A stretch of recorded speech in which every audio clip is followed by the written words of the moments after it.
And to those who bleed orange and black, It is here. good morning. This is Murph and Marcus. Brian Murphy and Marcus the Waterboy Boucher. Streaming live at twitch.tv/the sports leader. All right, I always start with the old jokes. I'm the old-fashioned joke guy, but Marcus, can somebody give me the license plate of the Mack freaking truck that took out the Golden State Warriors on I-80 last night? I have to phone in a vehicular homicide. Oh my God. Marcus, they got killed. Yeah, Murph. And the Mack truck just had light the beam on the back of it. The beam has been lit. Were the headlights on the Mack Were the headlights on the Mack truck actually the beam? Yeah, they were the purple headlights that were running over Steph, Klay, and Draymond Green. Already off on a riff here. I mean, guys, gallows humor, man, because that was unbelievable. It was dude. It was supposed to be a close game. Supposed to be. It was supposed to be a close game. The Warriors were favored by 3.5 points. They were supposed to win the game, Murph. We had them winning the game. Yes, we did. And they got absolutely clobbered last night. Dude, let me tell you what about Mike Brown. He gets his boys ready to play. Those guys came out shot out of a freaking cannon last night.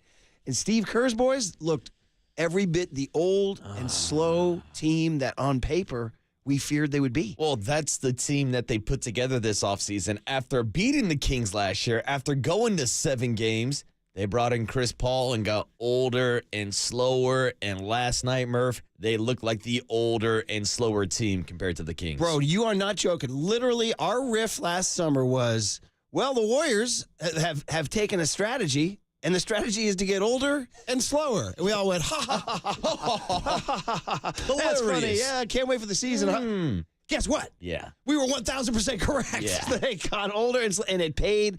The frickin' bill came due last night at Golden One Center. First of all, to our good people in the 916, you beam lighters, props to you. Light the beam. I mean, first of all, I got to imagine even Kings fans were shocked by what they saw last night. Because, dude, recent form showed that these were two teams headed in the opposite direction. Warriors were soaring. Kings were plummeting. Oh, we talked all week long about the Malik Monk injury, Kevin Huerter injury. Who knew that Keon Ellis was going to show up like a shutdown artist? Let me tell you about Keon Ellis.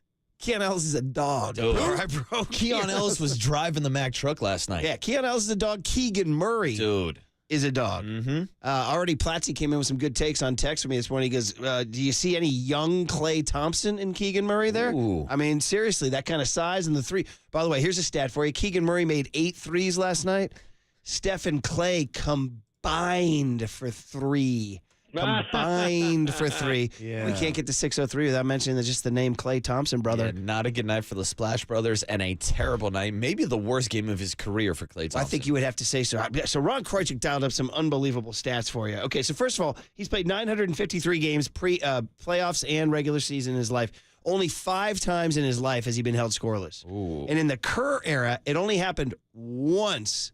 And it was a game where he got ejected 2 minutes in for fighting with Jaden McDaniels in Minnesota. Yes, so technically in a game that he played more than 36 minutes, I don't think he's gone scoreless since his rookie season, Murph. Bro, so here, you ready for some more? Mm-hmm. Okay, so 0 for 10 last night, as we know. 0 for 6 from 3. Did not talk to the media afterwards. Ron Kreutzig of the Chronicle approached him, and he yelled, "Let me eat," and walked away. Wow. Yeah, salty play. Now, did Klay leave the building in his jersey again, or what? Maybe he got in that Mac. Maybe he got in that Mac. Got a ride home from Keon Ellis in that Mac truck. Let me hit your ride, dude. How about that bus ride on the way home last night? Do you think they all took separate rigs on the way home? At that point, dude, after that game, I'm going to the Sacramento airport. I'm hopping on a plane and just leaving, going somewhere else. Cancun. Yeah. Well, you're not going to New Orleans. Yeah, no, they're going fishing. That's now. where Sacramento's going. They're Yeah. going to New Orleans after last night, and we can talk about that. Mm-hmm. So anyway, here's another one for you. Okay. So, Game 7 of the Kings game last year when Steph scored 50. Klay went 4 for 19, okay? So that's ouch, right? Yeah. Now they play the Lakers in the next round, and they have 2 elimination games. Game 5, they win. He goes 3 for 12. And then Game 6, when they lose in L.A., he goes 3 for 19. Yeah. He goes 0 for 10 last night. You put it all together, so the last 4 elimination games, he's 10 for 60, which is 16.7%. And from 3, he's 6 for 34. Bro, those are 4 elimination games all in the last 12 months where so we can say it was one game. Yeah. But those are 4 elimination games. Now, am I advocating for the demise of Klay Thompson? I mean, no. I mean, I think they're bringing him back. And I think bringing this core back, which they all say they're going to do, and thinking you're going to win a championship is literally like the NBA definition of insanity, doing the same thing over and expecting a different result. But we heard the way that Steve Kerr, Steph Curry, Draymond Green all advocately talked about Klay Thompson after the game, talking about how this team can't continue without him. So, of course, we'll see what happens. But, Murph, you go on social media last night, and people are asking for the head of Klay Thompson. I mean, it's the easiest and lowest hanging fruit or lowest hanging head to grab, right? And I hate it because, of course, going 0 for 10 last night is going to stick in everybody's mind throughout the entire offseason. Just how last year when he struggled against the Lakers in Game 6, it's all people could talk about all offseason long, despite the fact that he made over 300 threes for the first time in his career, despite the fact that this season he finished 4th in the NBA in three-pointers made. Nobody's going to talk about that. They're going to talk about his performance yesterday, and I know it's kind of the instant reaction thing to do, but again, people are done with Klay Thompson. Right. I'm not one of those people. Right. So, again, and another thing, bring up one game. This is what happens when you play a one game. If it's a 7-game series, Warriors could win the series, right? They really could. They lost game 1 in Sacramento last year. They lost games 1 and 2 last year in Sacramento. They lost games 1 and 2 in Sacramento last year. So, obviously, then you get to, why were you playing a one and done? Because you finished 10th in the West. Why did you finish 10th in the West? I mean, listen, I'm not pointing everything to one thing, but one thing that pops in my mind is that Friday night game against New Orleans at home was a huge, huge loss. Yeah.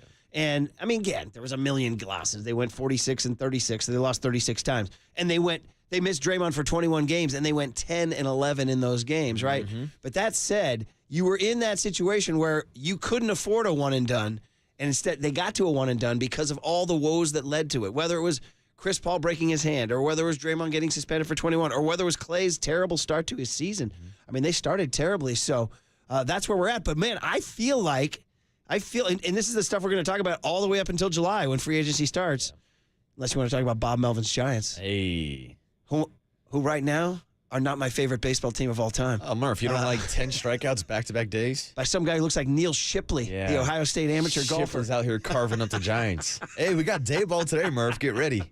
But anyway, the point is here's the whole thing, guy. Here's the gigantic, stinky elephant in the room. Joe Lacob wants to get under the luxury tax. And to get under the luxury tax, they will have to dismiss Chris Paul, okay? And they will have to tell Klay that 2-year, $48 million deal you rejected. Mm-hmm. That was higher than we're going to offer you now. Correct. We're going to maybe offer you 2 for 40. That was Klay Thompson coming off a season where he had over 300 3-pointers. And now after we saw him be moved to the bench, take a lesser role, I think Klay Thompson can even recognize that. I'd be surprised if he gets anything more than 2 years, $48 million, not just from the Warriors, from any other team out there. I heard Wendy say on the way in, Grayson Allen is a comp player to him statistically. Now, obviously not by lore. Klay is the dude in lore. He's a 4-time champion and a future Hall of Famer. Grayson Allen is not that. But statistically, they are comped, and Grayson Allen just re-upped for $18 million per year. Ooh, see, I wouldn't mind that for Klay. Well, I know. So he's saying Klay has to get realistic and say that's who he is now. Mm-hmm. And then he comes back. So here's the question, though. If you do that, if Klay does swallow everything and say, I will come back for 2 years, 38, 39, 40 million, whatever, Warriors going to win a championship next year? Well, it depends what they can do outside of the big three. They can't do, if they want to stay on the luxury tax, they can't do it. They got to find a way to get Andrew Wiggins off the roster. And I'm willing to do that simply for the fact to get Moses Moody some more minutes. Yeah. Because Moody was a bright spot last night. The kids were a bright spot last night. Yeah. Pajemski, the youngsters, stepped up in the moment. Yeah. It was the 3 vets. It was Chris Paul. It was Andrew Wiggins. All those guys struggled. So if they can find a way to maybe bring in another young athletic player, I don't know what Joe Lacob's going to do with the salary cap. I don't know what he's going to do with that luxury tax. If I'm giving my honest opinion, I would think that Joe Lacob would be inclined to actually pay the luxury tax for 2-3 more years of Steph Curry, because who knows what's going to happen after this Steph Curry window. He's gone on record saying he doesn't want to, but he could change. Who knows? True. And by the way, you mentioned Steph.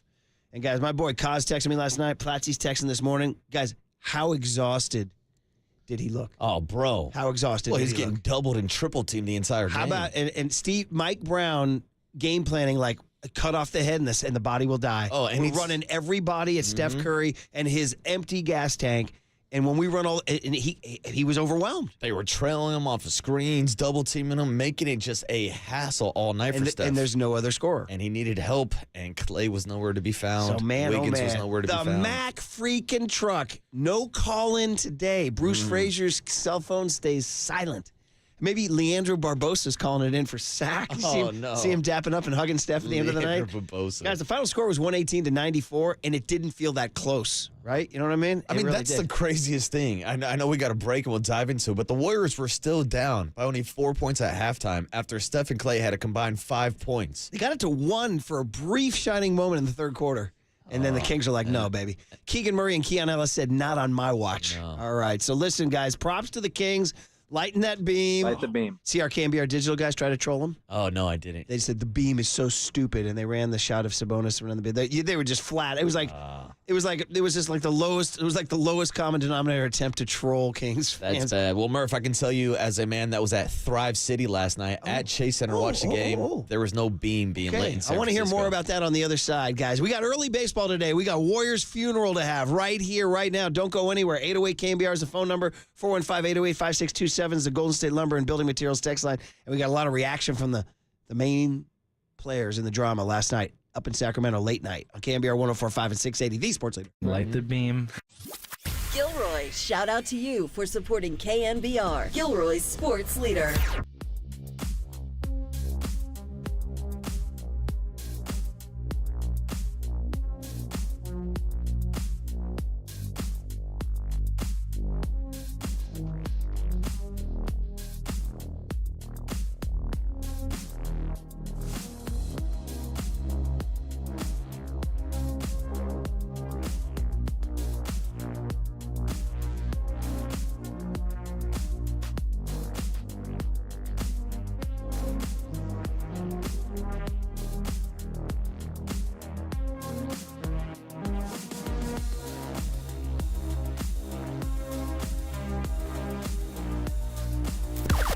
Now, from the O'Donnell Financial Group Sports Desk. Learn more at odfigroup.com. O'Donnell Financial Group, because planning is a process, not a product.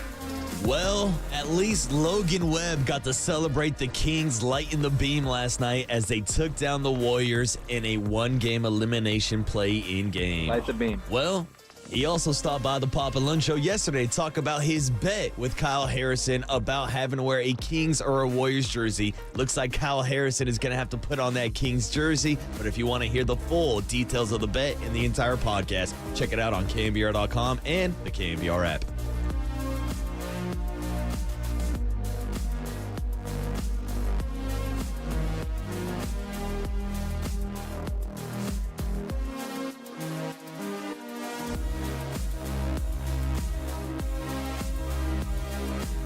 All right, let's talk a minute. The only good thing that could help you out this morning is getting out to River Islands.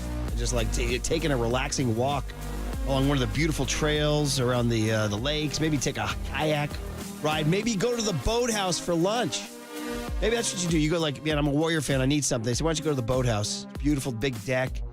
Get a beautiful BLT, ice cold beer. Check out the bocce ball and all that. We're just talking River Islands and Lathrop is what we're doing. Northern California's most successful master plan community. I've been out there, seen the Riverside Trails, seen the lakes, seen the fishing, seen the parks, seen the little leaguers playing ball, seen the River Islands high school team playing at Islanders Field. And then these, of course, homes. That's the key.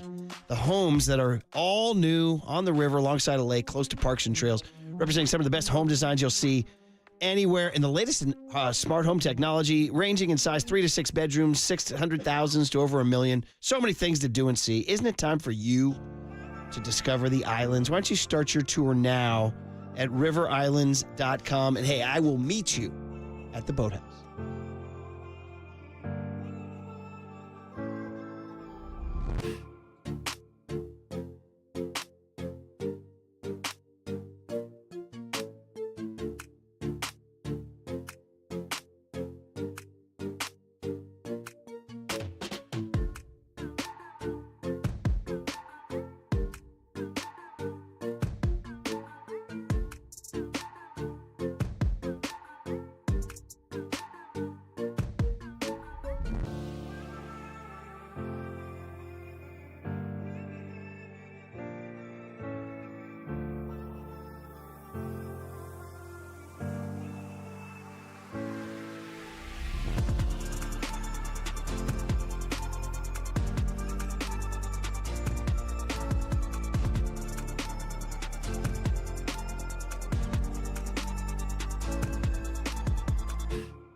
Now, time for the Protect Your Assets with David Hollander Business and Technology Report.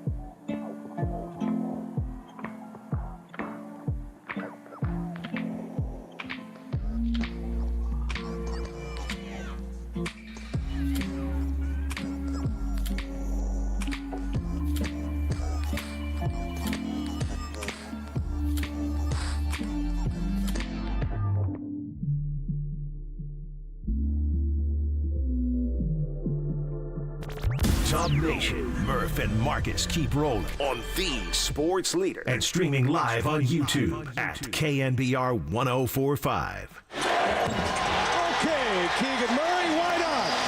An exclamation point on a brilliant night. They've been shouting his name all night long. 8 made three-pointers. 32 points for Keegan Murray. And a victory lap for the Kings is coming up for the final 2:13. How satisfying for the Sacramento Kings here as Quinones misses a three. Shot clock is off. And they chant light the beam here in Sacramento. And they're going to do just that. Two great friends, Mike Brown and Steve Kerr. An embrace. Largest margin of victory since 2006. That's a hell of a rejoin. You got me in my feels there. I had everything right up to the final thing with Kerr and Mike Brown hugging. Silent. Perfect. Well done. From The Graduate, which some people were suggesting is a movie maybe in our sphere after Heather called in yesterday. The empty nester has now moved to the ballpark. He says she's looking forward to meeting Marcus on his way to a game. Hey, Mrs. Robinson. So, but no, Murph, I got to say, I got to give the young kid Tony some credit for this rejoin right here. Sounds good. Because now in my mind, it's not only the sound of silence, but it's just the image of Klay Thompson as Dustin Hoffman on the back of the bus at the end of the movie. But at least he has a beautiful Catherine Ross with him. But now the credits are rolling on the season. Yeah, but there's a look of discontent, a look of emptiness in his face. What did I just do? Yeah, exactly. Mm-hmm. And what is life anyway? Plastics? Is that what it is? Plastics? Warriors could have used some plastics last night. I'm looking at the Kings' final couple weeks here. Lost to the Knicks, lost to the Celtics, beat the Nets, lost to the Thunder, lost to the Pelicans, lost to the Suns. They literally, and then they beat the Blazers on that meaningless Sunday game. Woohoo. But they they limped 2-5 into this thing. Literally limped. Now, with granted, injuries to two of their best players. Now, granted, every team I mentioned there, Knicks, Celtics, Thunder, Pelicans, and Suns, is a winning playoff team. And that's one of the things that was brought up. Shout out former KNBR digital kid Danny Emmerman put out a tweet last night saying, guys, look no further than the Warriors' record against winning teams. Warriors had terrible record against winning teams. They were their record was entirely forged on feeding on the sub 500s, which is, it's one way to go. You can get wins there, and the argument in favor of that is, well, you got to win those games, and they did.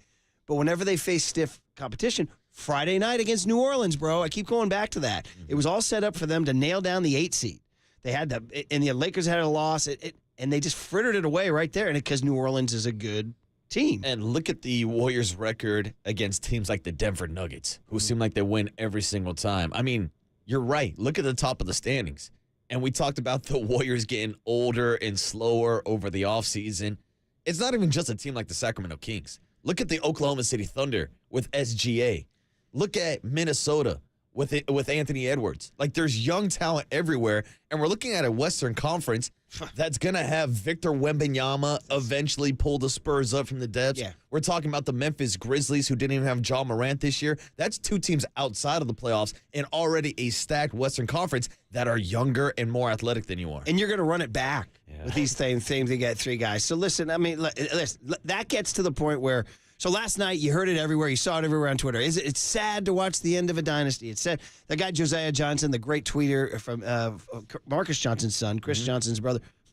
I know you like his tweets, dude. That's your guy. But anyway, he sent out the one. It's a scene from a movie I don't know, but the guy says, watching the Warriors get knocked out by the Kings, and the character says, guys, I thought this was going to be kind of funny, but it's actually kind of sad, is the cut he had. And it's true, wasn't it? I mean, It was like, so are we at that point where even if they do run it back, there's no, listen, we don't know. We don't know what magic Mike Dunleavy and Joe Lacob are going to pull off this summer, what trades they can pull off, what acquisitions they can make, whether Draymond doesn't get suspended next year for 21 games or whatever.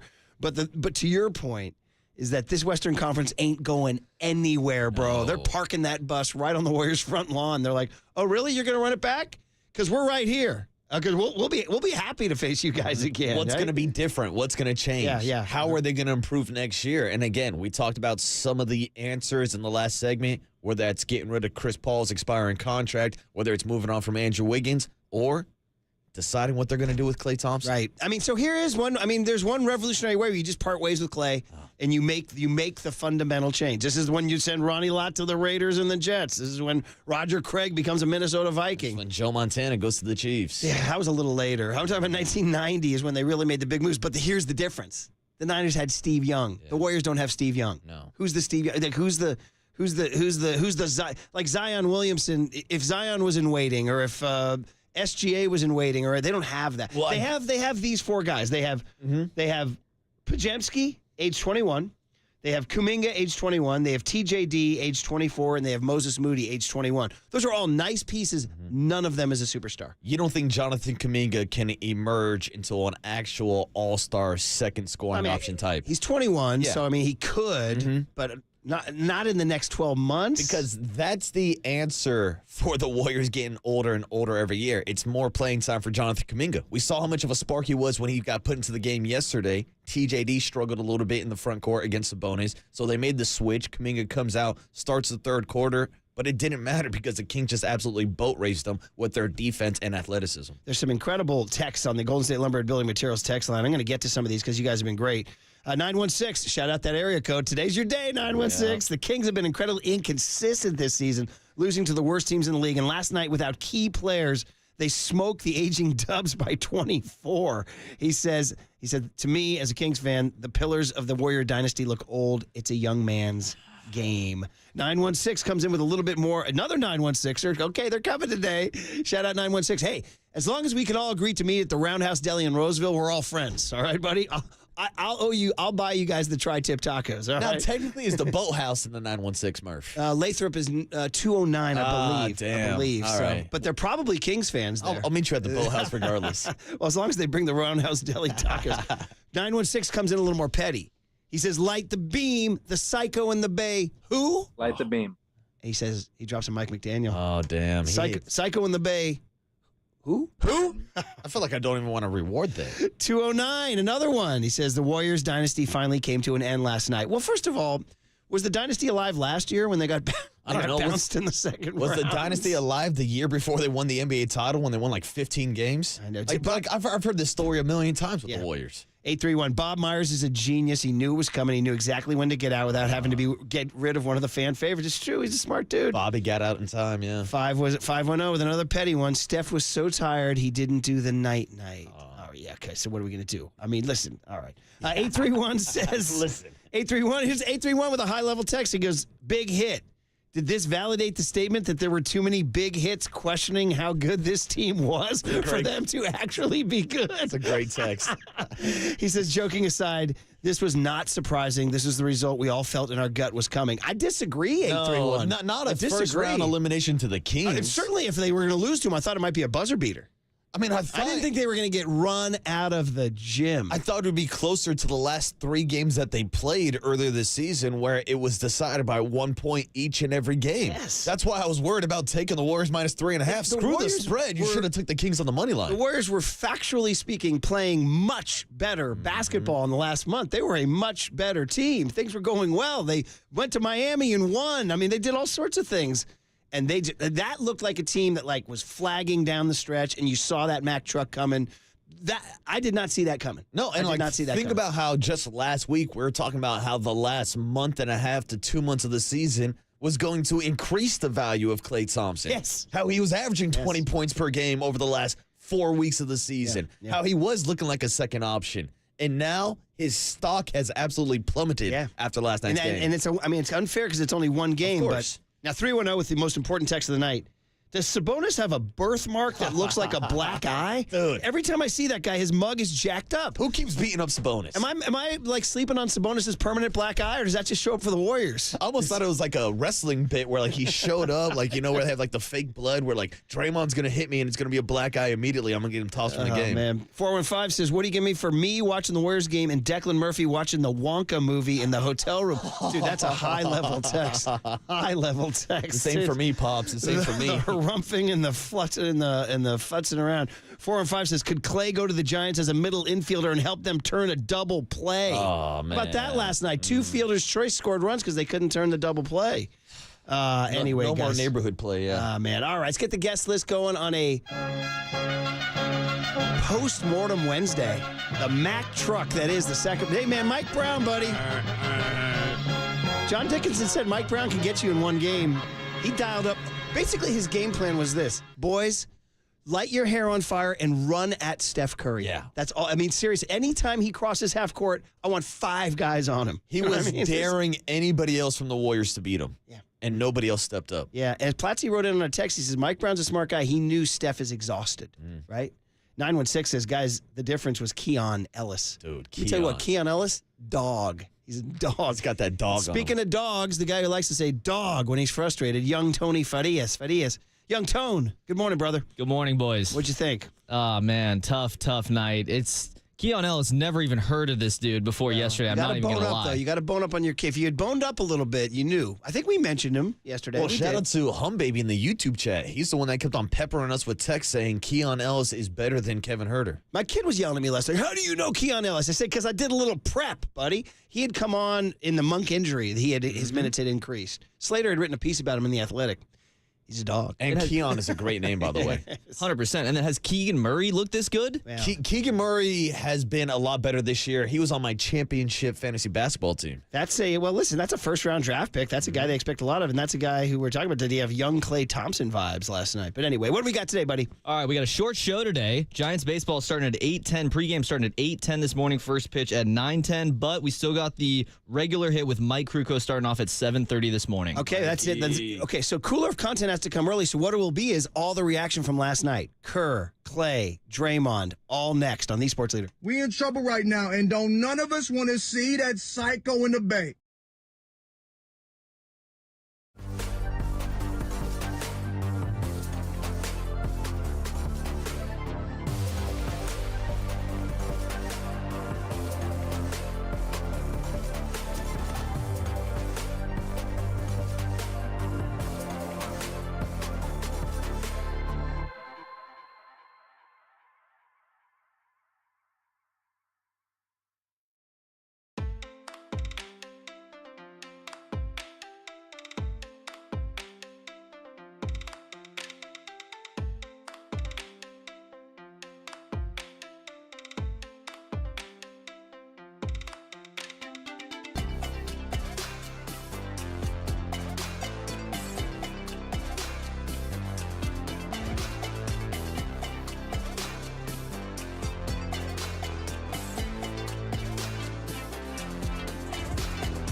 is KNBR, and this is Murph and Marcus on KNBR 104.5 and 680, the sports leader. It's funny, whatever. We're all pop culture. We love music. And early REM is like phenomenal, like 82, 83, 84 REM. And there's a point where REM just stopped being cool and stopped being good. Stipe became a lunatic and chopping his arm, losing my religion and all that nonsense. You see me on the video, that whole deal, Chopping his arm. Oh, yeah, losing my religion. And I would count this song as like bad REM. Bad REM. And I hate when, and this is I'm not dogging you, kid. You're doing the right thing. Just me personally, I've always despised this as one of those sad rejoins because I don't like the song. I don't like this version of REM. So that's just my take. That's my take. I'm done with my take. All right. So thank you, Young Tone. I prefer Simon and Garfunkel. But anyway, I'm sure there's many people out there with their lighters up, waving them back and forth there. Okay, we're going to do the cooler of content. That's what we're going to do. Thought we were coming back with that. Let's go. All right, everyone, chill. This is the cooler You're not sending me to the cooler. of content. Sponsored by Mancini Sleep World. Sleep better, live better. Visit sleepworld.com. And by Marin Health. Marin Health Medical Center and Marin Health Medical Network world-class care. Closer than you think. On the sports leader. All right, so the cooler is all post-game sack last night. And man, oh man, if you missed it, how'd you miss it?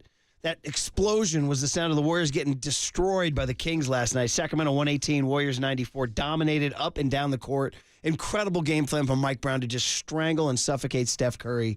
There was a point late in the first half, Draymond and Moody were leading the team in scoring. Steph was way back. I mean, Murph, if anybody missed it, they can go see the roadkill up on I-80 right now with Keon Ellis and Keegan Murray driving that Mack truck. And Klay Thompson 0 for 10, 0 for 6 from 3, sparking nationwide speculation about his demise. But here we go. Starts with Steve Kerr about the team and the dynasty. Cut E as an echo, or maybe cut E as an end. Ooh. Steve Kerr, right here.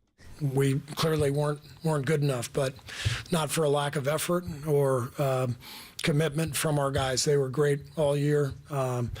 It's incredible when I think about, you think about how difficult and physical this game was. And these guys have had, our core group, 6 finals runs where, you have 24 of these games, in one playoff run. And that's what I was thinking about down the stretch of that game as it was clear we were losing. That, Sacramento dominated, but our guys have been fighting for so long. They're incredible competitors and warriors, and I couldn't be prouder of them. But, we've got an off season where we've got a lot to think about for sure. Yeah, he has this other cut C, where he talks about, go to this earlier one, Young Tone, about the future of the team, saying it doesn't always work out this way. The future of this team is, especially getting eliminated this early. Yeah, it's too early for me to even think about that. You invest so much in the season, and there's so much that goes on. It's so emotional. It's the highs and lows of this business are incredible. That's why we're all kind of addicted to it. You can't find this anywhere else in life. I know I can't. And you have to absorb the lows. We've been really blessed here with amazing players and, multiple championships and finals appearances and the highest of highs. And this is the flip side. This is life. This is how it works. You don't get to stay on top forever. So what? That's it. Yeah, and I was wondering what you said about you're addicted to the highs and the lows, and this is why I do it. I was thinking about Bob Myers and what he's missing, because John Lynch, the Niner GM, has told us that broadcasting was okay, but he wanted to be in the fight. He wanted to be in the mix, even if you're losing to the Chiefs twice in the Super Bowl. And I was wondering if Kerr's talking about that a little bit. Like, yeah, I mean, we love Bob Myers, and he's leading a great life in whatever neighborhood he's in the city, biking and working out and doing all that, but this is part of being an athlete, part of getting, you don't win it every year, and you got to absorb these painful losses. No, and obviously the Warriors can't win the championship every single year. But Murph, this is the first time in 12 seasons when you have a healthy Klay Thompson, a healthy Steph Curry, and a healthy Draymond Green that they've missed the playoffs. Yeah, that's a hell of a stat. And that's the reality check right there. That's a game. Well, we'll get into another cut that'll bring that back up as to whether we need to study that stat more. But here's Kerr on Klay. I mean, listen, Klay, this is coast to coast. This is cut F as in Fred. F as in failure? I don't know. F as in free falling? F as in go blank yourself. Here you go.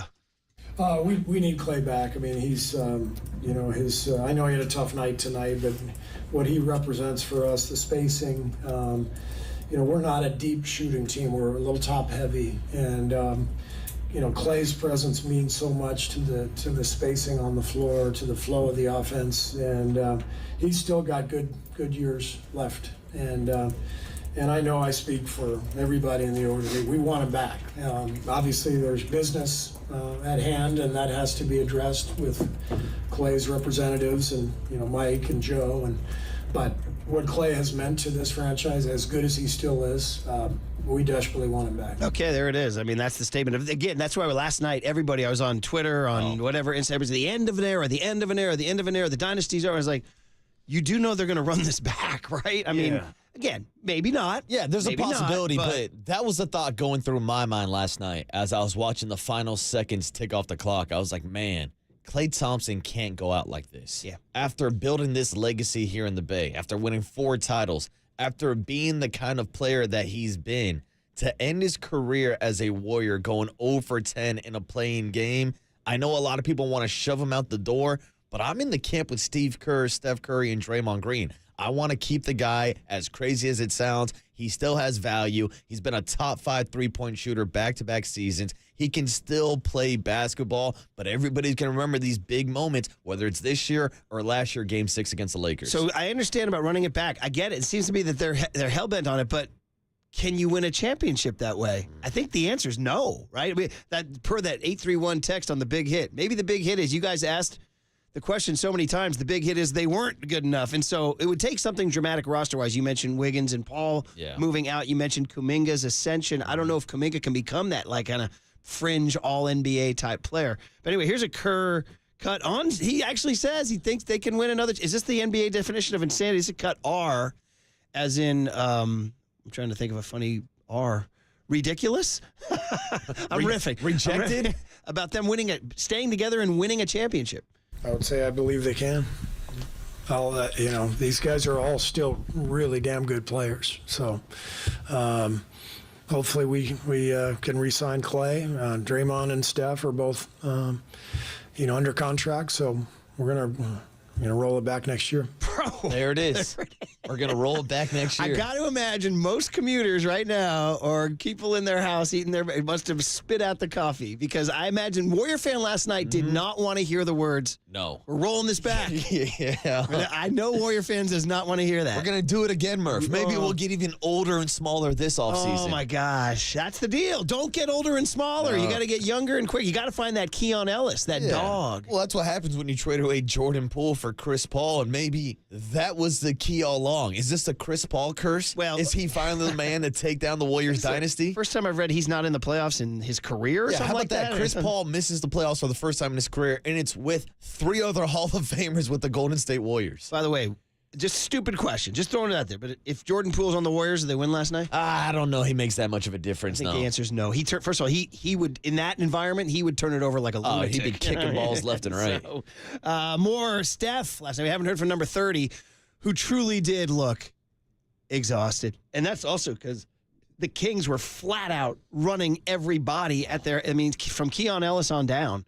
Doubles and triples. There were times, one time he left his feet and he kind of didn't know where to go. One time he was going to take a shot, he passed. There was another time he tried to throw a floater, got rejected. There were 6 turnovers. Mm-hmm. This is what happens when 5 guys are guarding you. You're going to have a hard time. Here's Steph last night. Cut I as in incredulous here. It's a horrible feeling.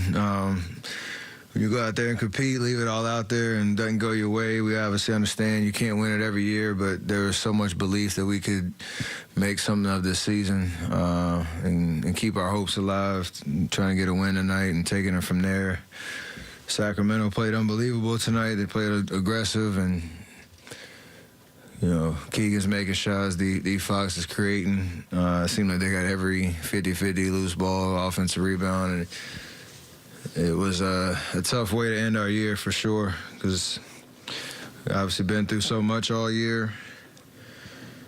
These last 2 months, gave ourselves a chance to be in this situation where you win one game, then you're right where we expect to be, but we're going home. So definitely frustrating, disappointing, to say the least. But you hold your head high knowing there's a lot more in the tank. And for me personally, that's the mindset. There's another one referencing next year. There's a lot more in the tank, Murph. We got Kerr saying roll it back. We got Curry saying a lot more in the tank.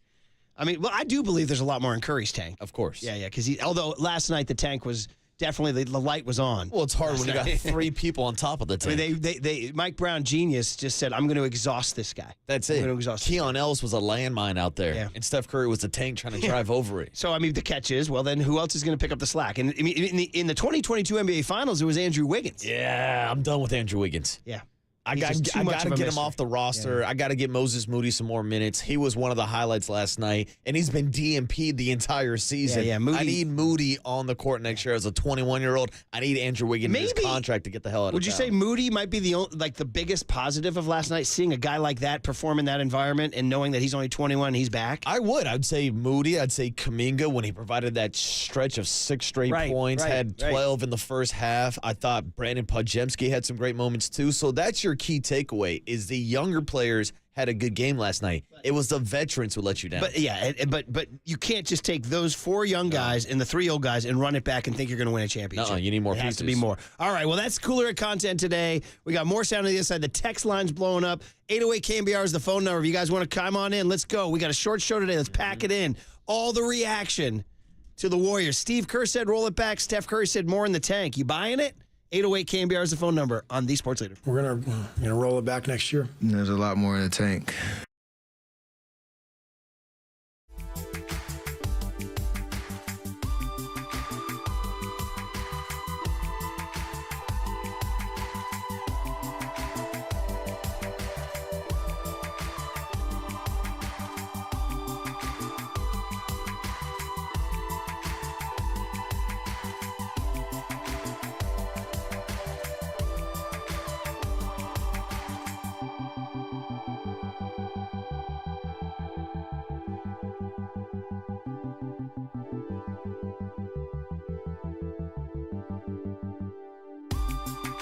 All right, let's talk to Steve Moskowitz bright and early. Maybe he can help us get over our post-Warriors demise. Steve, you want to talk to us about, what to do if your taxes are messed up, huh? That's what I like to do, get into the technical aspects. Your taxes are just messed up. You don't even know how many years you filed or didn't file. The government says you owe a ton of money. You don't know how much it is. Your records look like they were done by a raccoon on meth. And you just don't know what to do. Call us. This is a common case we handle, kind of like the cleaner in Pulp Fiction. We come in, we take a look, you say, oh, my accounting is a mess, or I don't even do any accounting. We can even do that for you. We can do everything that you need. So look, just talk to us. We have a free attorney-client privilege consultation. Let's just talk. Let's just tell you what we can do. Let's take a look at the situation. Think about how relieved you feel. So many of the clients tell me that after we take over, you just feel so relieved. We want to take care of it. And then you can have a normal life, a good life. All you have to do is call us. Man, you get Pulp Fiction and raccoons. I'm calling Steve. Hey, for more information, the phone number to call is 1-888-TAX-DEAL, 1-888-TAX-DEAL, or you can go online to MoskowitzLLP.com. From the Chilton Auto Body Traffic Desk.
Now, it's time for KNBR's Opening Bell Report. Sponsored by Protect Your Assets with David Hollander. Concerned inflation will ruin your dream retirement? Learn more. Listen to David's show every Saturday morning or call 1-866-PROTECT.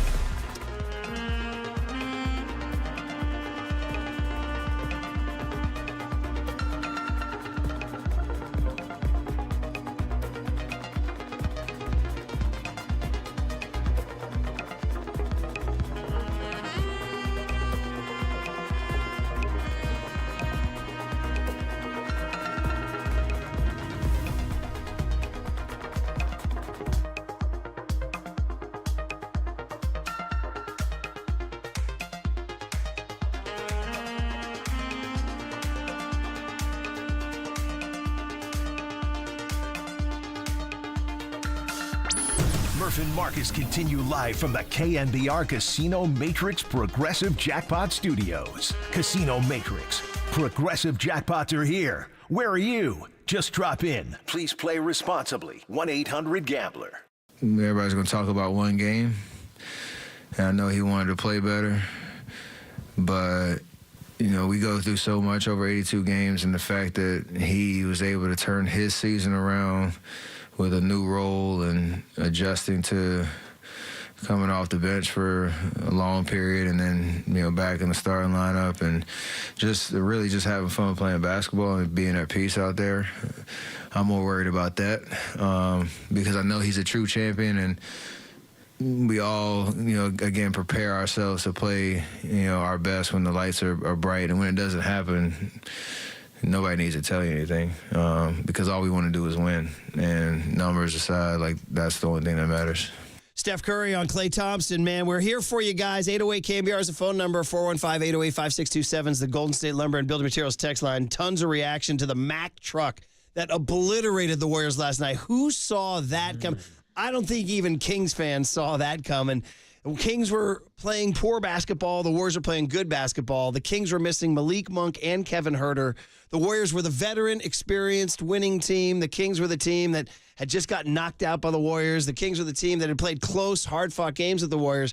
And instead it turns into a Mike Brown masterpiece. Defensive strangulation and obliteration. Klay Thompson 0 for 10 from the field. Among the many threads, Marcus Boucher. And Murph, even with all of that said, in the end, it doesn't really matter. It was a one-game elimination game. By the way, the Kings ran over the Warriors. Shout out this in Pop Culture Showdown for the World Series representing Arizona, because my man Chet, rest in peace. Chester Benningfield, right? Rest in peace. Lincoln Park, right? Is this Lincoln Park, right? Yeah, this is Lincoln Park. Numb, right? Yes. You're right, Murph. I mean, guys, the way Tony's looking at me blankly, you're the young I just don't kid, know his buddy. name. I don't know his name. My fault. Honest to goodness. Lincoln Park, the lead singer? I'm dropping Lincoln Park knowledge on you. I've heard the song. I don't know the entire band. Well, I mean, he was quite famous. I got nothing. Chester Benningfield. Okay, we're going to put this down on what did young Tony learn today. Chester Lincoln Benningfield. Park. Anyway, this he turns out I found out he was from Phoenix, so I used this for Arizona. Don't forget, because Arizona was in the World Series last year. You're not wrong about that. And Murph, shout out to Lincoln Park, the golf course that Steph Curry's going to be playing at here in the city after being eliminated by the Kings. You know, I don't know what's funnier, the fact that you made a riff about Steph golfing, or the idea that Steph would play Lincoln Park when he's a member down at Cal Club, dude. All right. He ain't looking for his ball in those daffodils. That's me and young Tony looking for our ball in the daffodils there, too. All right, guys. So much reaction on the Golden State Lumber and Building Materials text line. 925 says, Murph, you jinxed us yesterday when you chalked a Warriors win. All right. Yeah, well, I guess I'll wear that one. Blame Murph. 707. The Kings were younger and wanted it more. That's it. Simple math. Well, listen, we get that they were younger. We know that. And we know that they had played the Kings 4 times this year and split 4. But we had seen the Kings playing worse basketball down the stretch and missing 2 of their top 6 guys. The part about wanting it more, I sent out a tweet on that saying, it honestly looks like the Warriors were caught unaware that the Kings would bring that much intensity. And somebody said to me, bro, they're pro basketball players. How can they be caught unaware? And I said, I get that.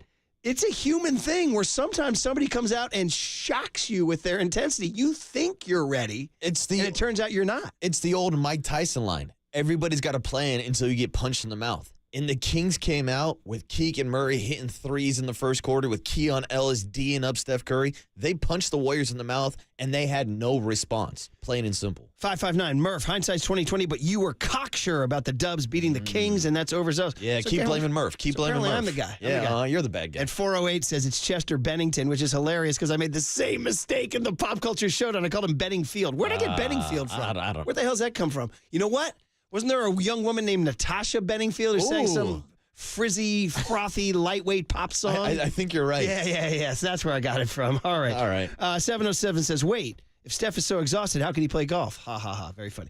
209 says, that lady Kings fan that called in yesterday morning was spot on, and she's here. 209 calls out Heather, and Heather's calling in for receipts. Heather's calling in for we're receipts. throwing up the bat signal for Heather. Heather, this is unbelievable. I literally read this text from the 209, and then I looked up at the call screen, and there you were. I guess that's what you call King's particles. So, good morning, Heather. How are you? Hey, morning, Heather. Good morning, boys. Good morning. I was waiting. I swear, even one of my friends was like, you got to call back in. And I said, oh, trust me. I'm driving home from Sacramento right now, and I'm thinking about what I'm going to say. So, you know what? Hey, Heather.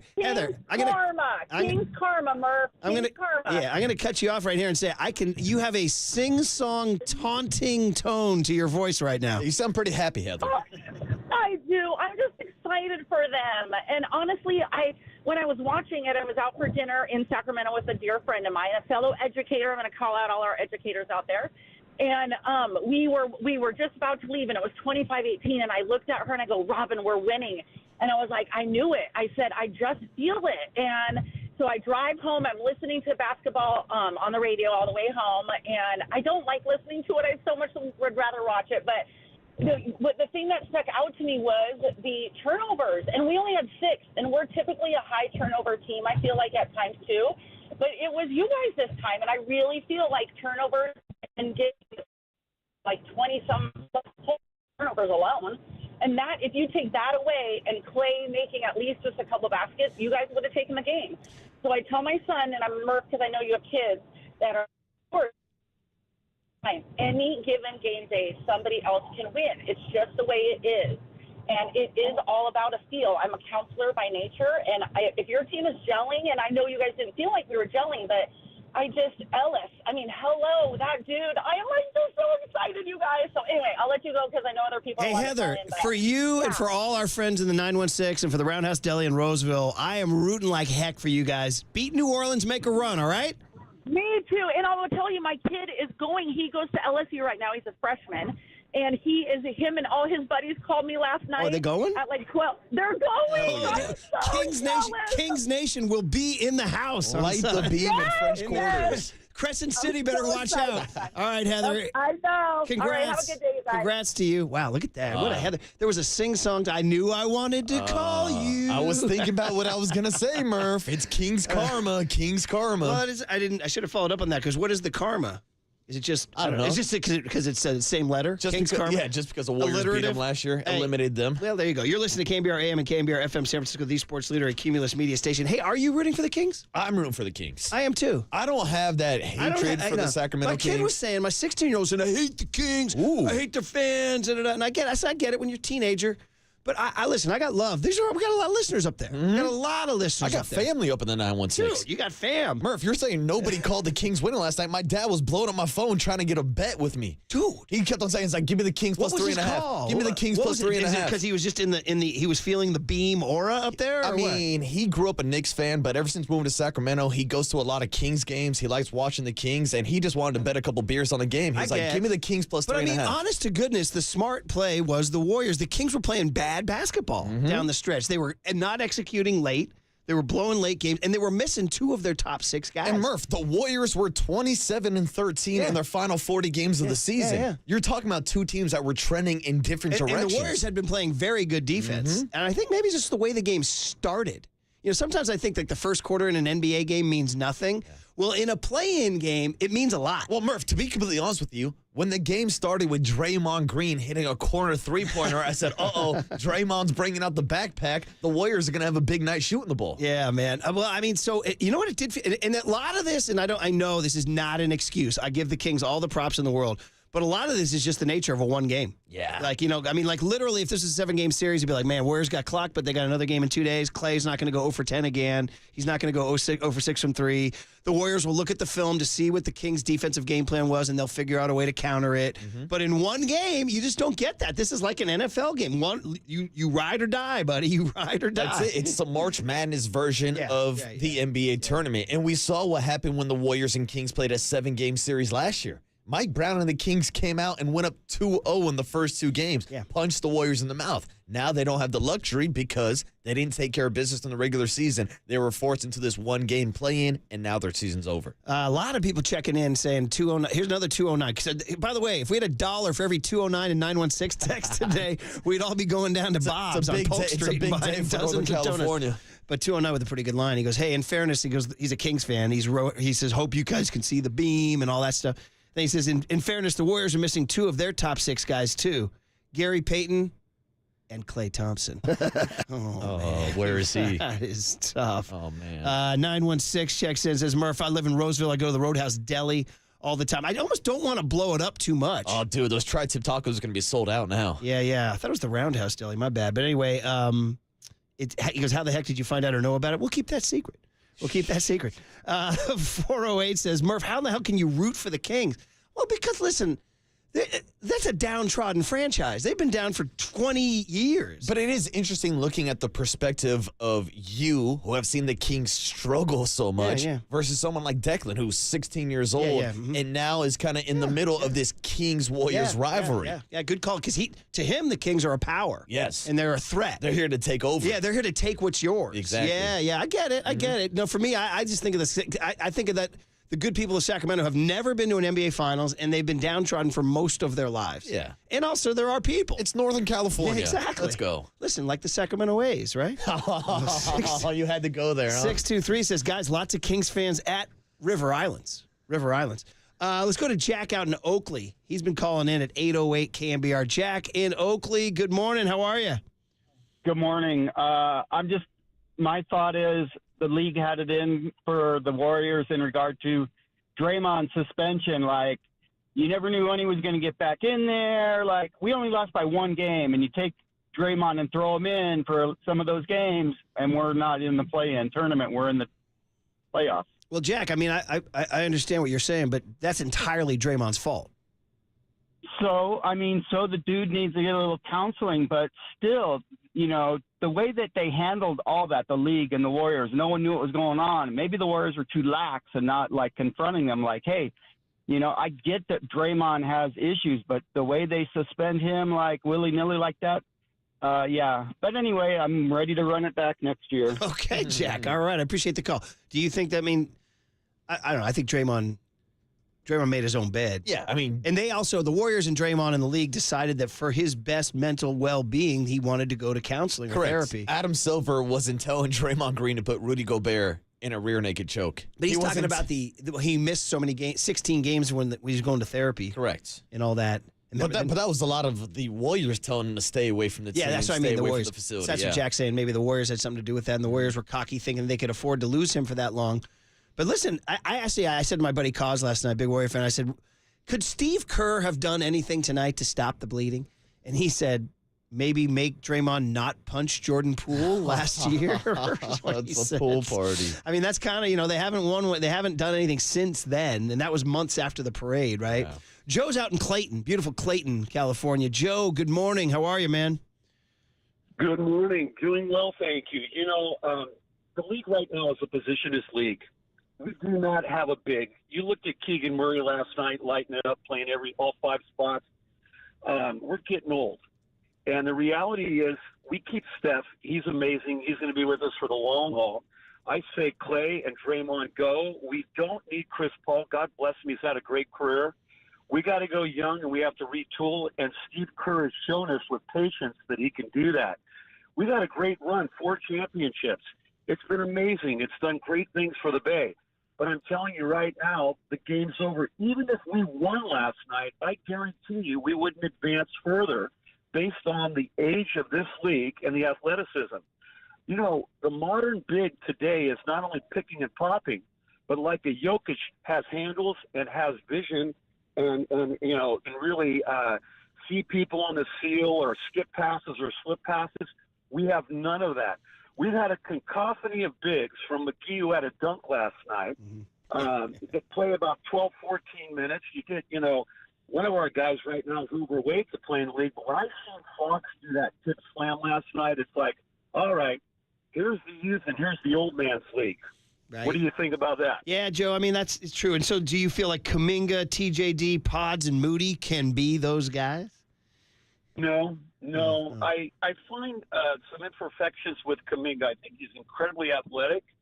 I like his spirit de corps, but I don't think he fulfills the role. And, even Wiggins last night, he was just sort of not with it. Yeah, that's good. He's back to being that mystery. He was Minnesota Timberwolves Wiggins, We got that one surge of Wiggins in 2022, and you saw what he could be. When he's engaged, he can be one of the best two-way players in the league. And then there's just times he disappears. Listen, we've missed him 2 years in a row for personal reasons, So anyway, Joe, I feel you, buddy. I feel you. Listen, if it is, and appreciate the call, man. Appreciate the call. If it is, quote unquote, the end of an era. First of all, again, I want to go on record for the 7 o'clock crowd. When you mean end of an era, do you mean they're not winning any more championships? Well, I mean that's because I think you're going to see the same bodies. Same human beings next year. I think we're going to see the same nucleus, the same core, because we played all this out earlier. Steph, Draymond, Kerr, they all want Klay Thompson back. And we talked about the timeline so much with Steph Curry. There's 2 years for him, 2 years for Kerr, 2 years for Draymond. And that's why when we were talking earlier about Joe Lacob wanting to get underneath the luxury tax, I don't want to sit here and tell Joe what to do with his money, but you might have to bite the bullet for the next 2-3 seasons. Because that might be the only thing you have left with Steph Curry. You're out here spending You're spending my money? That's it, dude. Have you seen my checkbook? Well, Murph, you see the amount of money I'm spending at the Modelo Club on these beers? My financial guy is the same as Shohei's. We've made some bad decisions. I mean, you charge me $20 for a beer. You can afford to go into the luxury tax. I gave ePay access to my accounts. We're in the luxury tax. But I mean, seriously, you're spending. You're saying keep spending the money because he's gone on record saying he wants to get out of the luxury tax. That's fine, but what is he going to be saying in 4 years when Steph Curry's gone? Now, to your point, he could change, and they say like greedy owners who want to win, he could say, well, yeah, I want to be out of the luxury tax, but then when he's told, we have a chance if we do this, okay, I'm going back in. Yeah, exactly. So, that's the window you're in right now with Steph Curry. If you still want to win a championship, I say you got to spend the money, and I don't want to call him a greedy owner because he spent plenty of money throughout the years. But again, think about the future in 4 or 5 years once Steph Curry does retire. What is this franchise going to look like? And what has this franchise been since Steph Curry, Dre, and Klay started winning titles? It's the reason why we have Chase Center down in San Francisco. You're right. Down the in house that those guys built. 408 says, one bright spot I think for the Warriors is having Mike Dunleavy as GM. He seems pretty cutthroat and isn't afraid to make a big roster shakeup. Lord knows Jumpin' Joe and Goober can't be happy with this season. That's true. It'll be interesting to see what Mike Dunleavy, he did make some big moves. He traded Jordan Poole. He brought in Chris Paul. He did get older and slower, but it is interesting. I don't know what options they have, how they can move Wiggins creatively, how they can convince Klay to come back on a low cost deal, and what he can do to develop those youngsters. But guys, they don't have a first round draft pick. They don't have a first round draft pick. They have a second round draft pick, but we got TJD in the second round last year. So that's good value. All right, guys, being good on the clock. We'll come back. More of your calls and texts. 808 KNBR is the phone number. 415-808-5627. And hey, if you need something to take your mind off your troubles, Giants baseball at 9:10 this morning, 8:10 pregame. You got to win this game. On KNBR 104.5 and 680, the Sports Leader. Good morning, boys. Good morning. I was waiting. Redwood City. Shout out to you for supporting KNBR. Redwood City Sports Leader.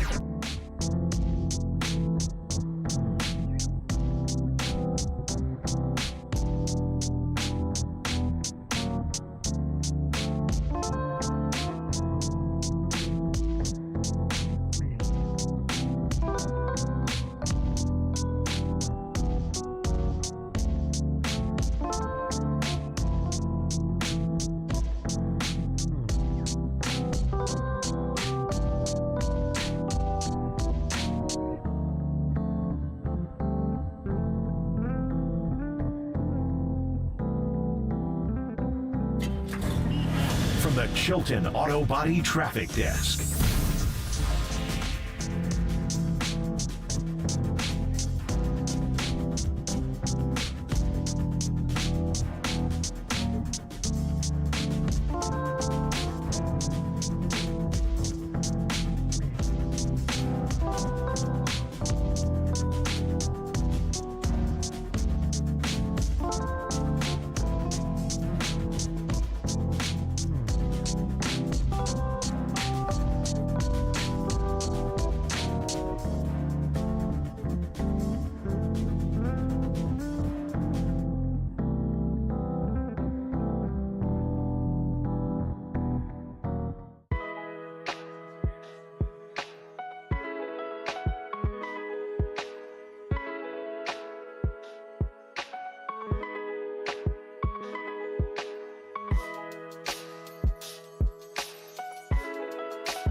And now, time for the Protect Your Assets with David Hollander Business and Technology Report.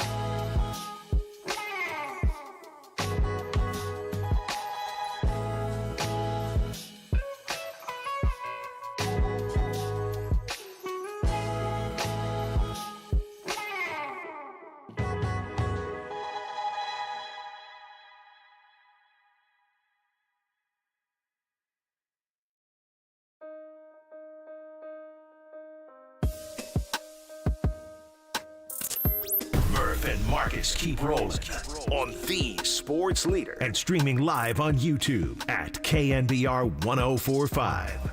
They in serious trouble because, number one, Draymond's got 3 or 4 more years. They're going to have to make a hard decision on Klay. Klay's not going to get younger. Do you sign him for 3 or 4 more years, which he won't? That's the elephant in the room. Because if they got to make a decision on him. Listen, we all love Klay. And Klay wants a max deal. He's not going to get a max deal. But you see he's compromised because of the ACL and the Achilles. Do you still sign him for 3 or 4 more years what he wants? How can you get young if you're going to sign him? Well, there it is. Charles Barkley just laying out the grim future. And there you go, Tone. We're looking for sad, reflective songs. Landslide, greater than, REM, Everybody Hurts. There you go. By the way, shout out 2 good covers, Dixie Chicks and Smashing Pumpkins, good covers of Landslide. But this one will hit you in the feels. I'm getting older. Children get older. I'm getting older, too. Shout out the Warriors. Yeah. Getting older. The Warriors are also getting older, Murph. It's been quite a morning, guys. Man, oh, man, we started by talking about, it's funny, we're not talking much about the game. We're just talking about the ramifications of the future. But just for a brief moment on that game last night, what a performance by the Sacramento Kings. Dare I say out of nowhere? I mean, they were playing poorly. They lost 2 of their top 6 guys. The Warriors were playing better. The Warriors had been to Sacramento and played well before. I mean, everything I thought pointed to, at minimum, a tooth and nail game down to the buzzer. I mean, Murph, we're talking about a Kings team that a week and a half ago was the 6th seed in the Western Conference and then had an epic collapse down the final stretch of the season where without the 6th man of the year, a guy who's going to be in the contention of Malik Monk, one of their best three-point shooters, Kevin Huerter. We talked about the Warriors going 27-13 their final 40 games of the season. This was supposed to be a matchup that favored the Warriors, especially when you throw in the experience of going up to Sacramento for Game 7 last year, where Steph Curry put on an all-time performance, dropped a 50-burger in Game 7. Was that camouflage? Did that 50-point game save? Because, by the way, in that game, Klay went, I got it for you, 4 for 19. Yeah, not good. I know. And those struggles continued into the next series against the Lakers. So we got Ron Krojcik. I got to give him credit for laying out these stats in the Chronicle. So here's the last 4 elimination games for Klay Thompson. Now we shifted from the Warriors over to Klay here. Game 7 in Sacramento, 4 for 19. Steph covered it up with 50. It's like makeup on a zit, right? You know what you do? Yeah. Makeup on a zit. Got a little blemish there, Klay. By the way, if you need to know about acne, come to me, buddy. That was me. Young Tone, that was me, buddy, in high school. Covered. Actually, is that right? Middle school. Let me tell you what. Let me tell you something about kids. Kids in middle school do not treat kids with acne with good cheer and humanity. Really? That's not Gucci, bro. Yeah, nah. It's not Gucci at all, bro. And by the way, am I still pissed about it? The answer is yes. I can tell. Well, come on. How about a little humanity here? What are we doing? Humanity. Is maybe the worst of human beings middle school? Is that the worst of human beings? It does show Is that when human beings a tend to be at their absolute worst? It's their true self, I feel like. Do you feel that way? I feel like some people have gone through middle school and then years later said, man, I feel bad. I apologize. Well, they reflect on themselves for being such a D-bag in middle school, yeah. So anyway. Picking on my guy Murph. I did see that movie, 8th Grade. That poor girl with her Gucci. Dude. 0 views on her YouTube hits. Dancing on TikTok for nobody. So sad. And she had this little tag out. She would go, Gucci And that was her little tag out. And then That's Gucci, bro. Then she would go back and look and it would say 0 views. That's not Gucci, bro. That's not Gucci, bro. Anyway, the makeup on the zit. Steph's 50 points over Klay. Yeah, Clay's shooting performance, not Gucci, bro. So 4 for 19 against Steph. Then the next series against the Lakers, Game 5 was an elimination game, and he went 3 for 12, but they won. Game 6, the game they lost, ready for this? 3 for 19, and then last night 0 for 10. If you add it up, in their last 4 elimination games, he's 10 for 60 from the field. I'll say that again, 10 for 60, 16.7%. That's not Gucci, bro. 6 for 34 from 3, 17%. I mean, is it really, honestly, that he's lost his clutch gene? I mean, because he played well, and there's evidence of 4. That's not that small of a sample size. That's 60 shots. Yeah. Is the bright lights treat him differently now, or what? I hate to say it because throughout his entire career, what did we reference all the time? Game 6 Klay. Game 6 Klay. He's going to show up and put on a big performance in the postseason, which he has done numerous times throughout his career. But you're right. People will remember how you end the season. And whether it's in LA last year or whether it's going 0 for 10 in last night's game, people aren't going to recognize the fact that he was a top 5 3-point shooter this year, that he led the NBA in free throw percentage, if that means anything to anybody. That last year, before fizzling out against the Lakers, he led the NBA in three-pointers, made over 300 threes for the first time in his career. Like, he still has value to me for this team, especially when we're talking about make-or-miss league and the Warriors being the foundation for being a three-point shooting team. He's still one of the best three-point shooters in the league, but when you're absolutely absent in a win-or-go-home game, that's when Warriors fans are going to say, look, it's time to clean our hands and wipe the slate clean of Klay Thompson. So just gun to your head right now, or not a real gun, that's too violent. Hey, now.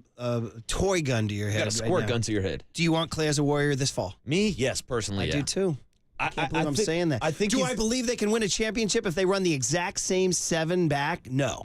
They have to do something different dramatically. So what is that? Is that turning Wiggins and Chris Paul into something? Is that the development of Jonathan Kuminga? Is that just Draymond not getting suspended for 16 games? Well, think about it. If Draymond's not gone for that chunk of the season, what was it, 21 total games that he missed this year? And they went 10 and 11. Correct. So if you go, whatever, if with Draymond plays in those games, it's reasonable to expect you go 14 and 7. You missed the 6th seed by 3 games. Does Draymond Green playing those 21 games get you 3 more wins? You'd be going the 1 through 6. And that's the thing, again, the Western Conference was so stacked this year. It's the first team ever that 10 teams have been 10 games above 500. The Warriors had a better record this season than they did last year. So were we talking about blowing it up last year after taking down the Kings in 7 games and then going to the next round and losing to the Lakers? Of course, a lot has changed with the Jordan Poole trade and bringing in Chris Paul. But that's why I think, again, the nucleus is going to stick together, the nucleus of veterans, the nucleus of young kids, the 21-year-olds, and then you're going to have to fill in the pieces. I don't know what you can get for Andrew Wiggins' contract. I think it's going to be another salary dump, but you got to get him off the roster just to get a guy like Moses Moody some minutes. Is there truly a belief that they can run these 3 back and win a championship? Here's cut R, as in ridiculous? I don't know. Steve Kerr on that very topic. I would say I believe they can.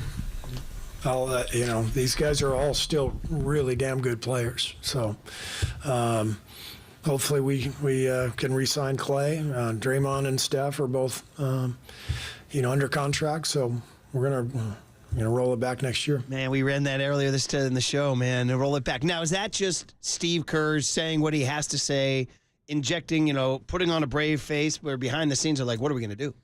I mean, there's a good reason that he's doing media. He's not going to come out and say we're toast.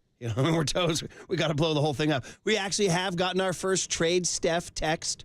We did. We got the first. I heard one of the national shows on the way in. What's his name? Chris Canty, is that his name? Yeah, I think so. He said you got to trade Steph, and he's like, I'm not saying it's a positive thing. I'm saying drastic measures. You have to do the painful thing. Come on, dude. We saw what the Warriors looked like a couple years ago when Steph broke his hand, when he didn't play, when they won 15 games. Bill Simmons wrote a nice little tweet about it. He goes, the Warriors might have the most unusual 6-year run in NBA history. He's right. If you go back to 2019, lose the NBA Finals. Next year, go 15 and 50. The next year, lose 2 play-in games. Yep. The next year, win the NBA championship. The next year, lose in the conference semis. And then the next year, lose a play-in, 9-10 play-in. He says, I honestly don't think there's a 6-year run that can match how weird that is. Damn. Yeah. Is Klay Thompson going to go full Jimmy G? It's been a hell of a ride, guys. See ya. I know. I mean, there's got to be some Warriors fans out there that are done. They're saying if you move on. So let's play this game. If you move on from Klay, you free up some salary, right? And you get somebody younger, a la, I don't know who it is. I'd have to go out and go shopping, but you just make that painful decision. You make Ronnie Lott a Raider. You make Tom Rathman a Raider. You make Roger Craig a Minnesota Viking. All these things. I mean, I'll tell you this. Where I said I'd like Klay back, and I do, I'm willing to sit down at the table with Mike Dunleavy and hear what does life look like without Klay. And could they get younger? Could they get that dog, that Keon Ellis, that dog who's going to do it, My ears are open on that. See, now my counter response to what do the Warriors look like without Klay is the same thing that I told people when they wanted to move on from Draymond Green a couple weeks ago. Look at what happened when Klay Thompson got moved to the bench this year. If that is a role for him moving forward, we see that he can be the scoring leader on that unit. But also, look what it did for the gravity for the first unit with Steph Curry and the spacing on the floor. That's why Klay got inserted back into the starting lineup, because without Klay out there, all the attention was on Steph. So again, when you're talking about this ticky-tacky Steve Kerr system where they want ball movement, they want shooters, they want to space the floor, we're talking about the greatest shooting backcourt of all time, but people want to run Klay out of town because it went over 10 last night. By the way, if he had just hit a couple of threes, would the game have been different? Like early on, maybe? I don't know. Like, would it have been a different rhythm? Maybe stop the bleeding just a little bit? I mean, here's the thing. The Kings built up a 16 or 19-point lead in the first half alone, but then somehow, some way, Jonathan Kuminga and the young kids cut the lead down to 4 at halftime. Regular season game, totally different vibe on a 16-point lead. Yeah. And even in a playoff game, all right, we're going to lose this one, we'll get them next game. This one and done thing, you just don't see it in the NBA, other than a Game 7. But we get to a Game 7, you've built up to that, and you have data, and you know what's going on, you know their game plan. Like if the Warriors had a series right now, they could look at what Mike Brown did to them last night defensively and counter it. But last night, Mike, I got to give Mike Brown all the love in the world, man.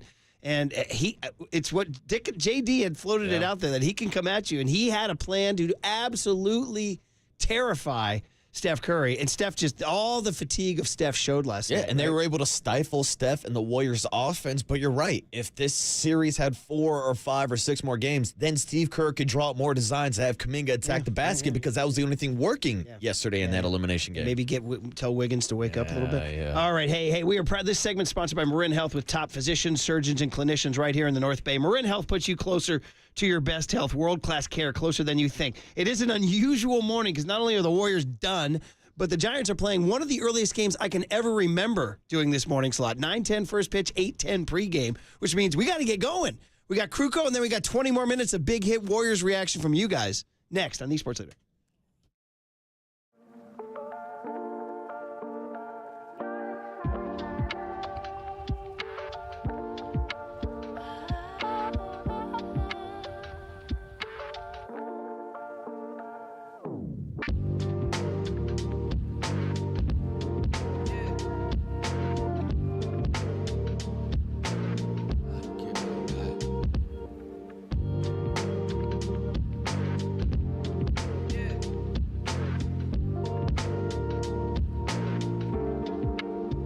All right, let's talk Amici's. That's comfort food at a time like this. Amici's, East Coast Pizzeria. Just start scarfing pizza.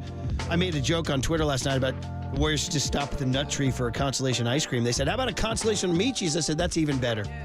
Amici's East Coast Pizzeria. There is one out there in Vacaville, of course. Food is so good, and the salads and the pastas and the famous flame roasted lemon chicken wings. But let's talk about doing it on a larger scale. Let's talk about a large group. Let's talk about catering menu. All right, so maybe a party, maybe a business lunch, a corporate lunch delivered, food for a special event. Amici's has a great range of options to customize the perfect menu in ideal portion sizes for your group. So it's time to think big with Amici's, right? Not just your home delivery, which is always prompt, courteous, and professional, but a bigger idea. Check out the catering menu at Amicis.com. And when you want to enjoy a fully customized and catered event, I got 2 words for you, baby. Amici's delivers.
There's no question we've got the best in the booth. That's why Murph and Marcus catch up with Kruk right now.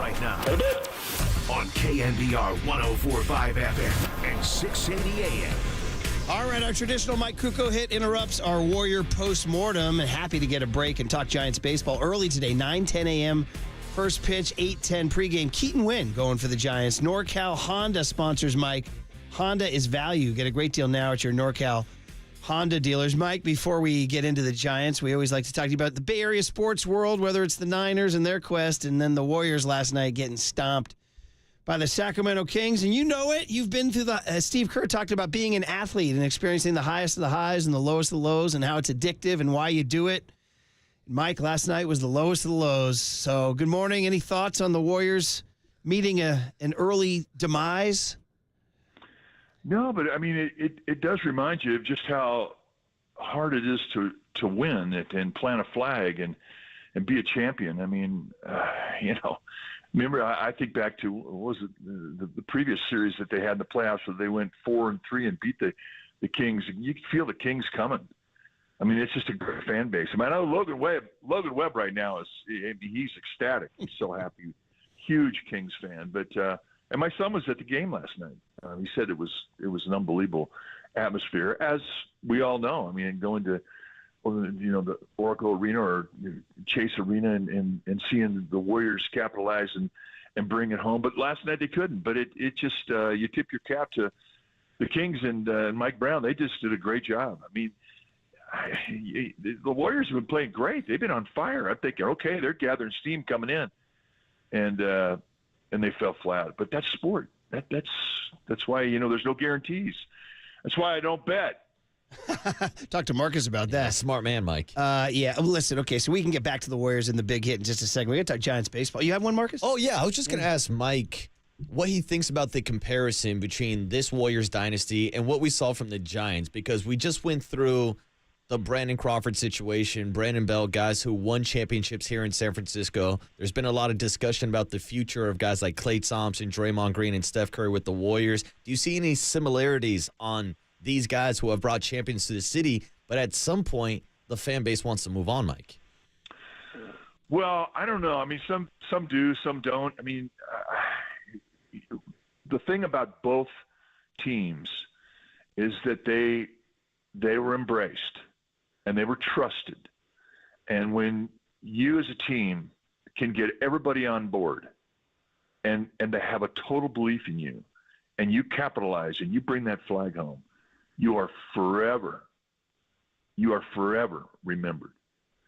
And then you start to see the personalities of the team, and you get an idea of just how special that chemistry is, both in the clubhouse. Baseball is a clubhouse.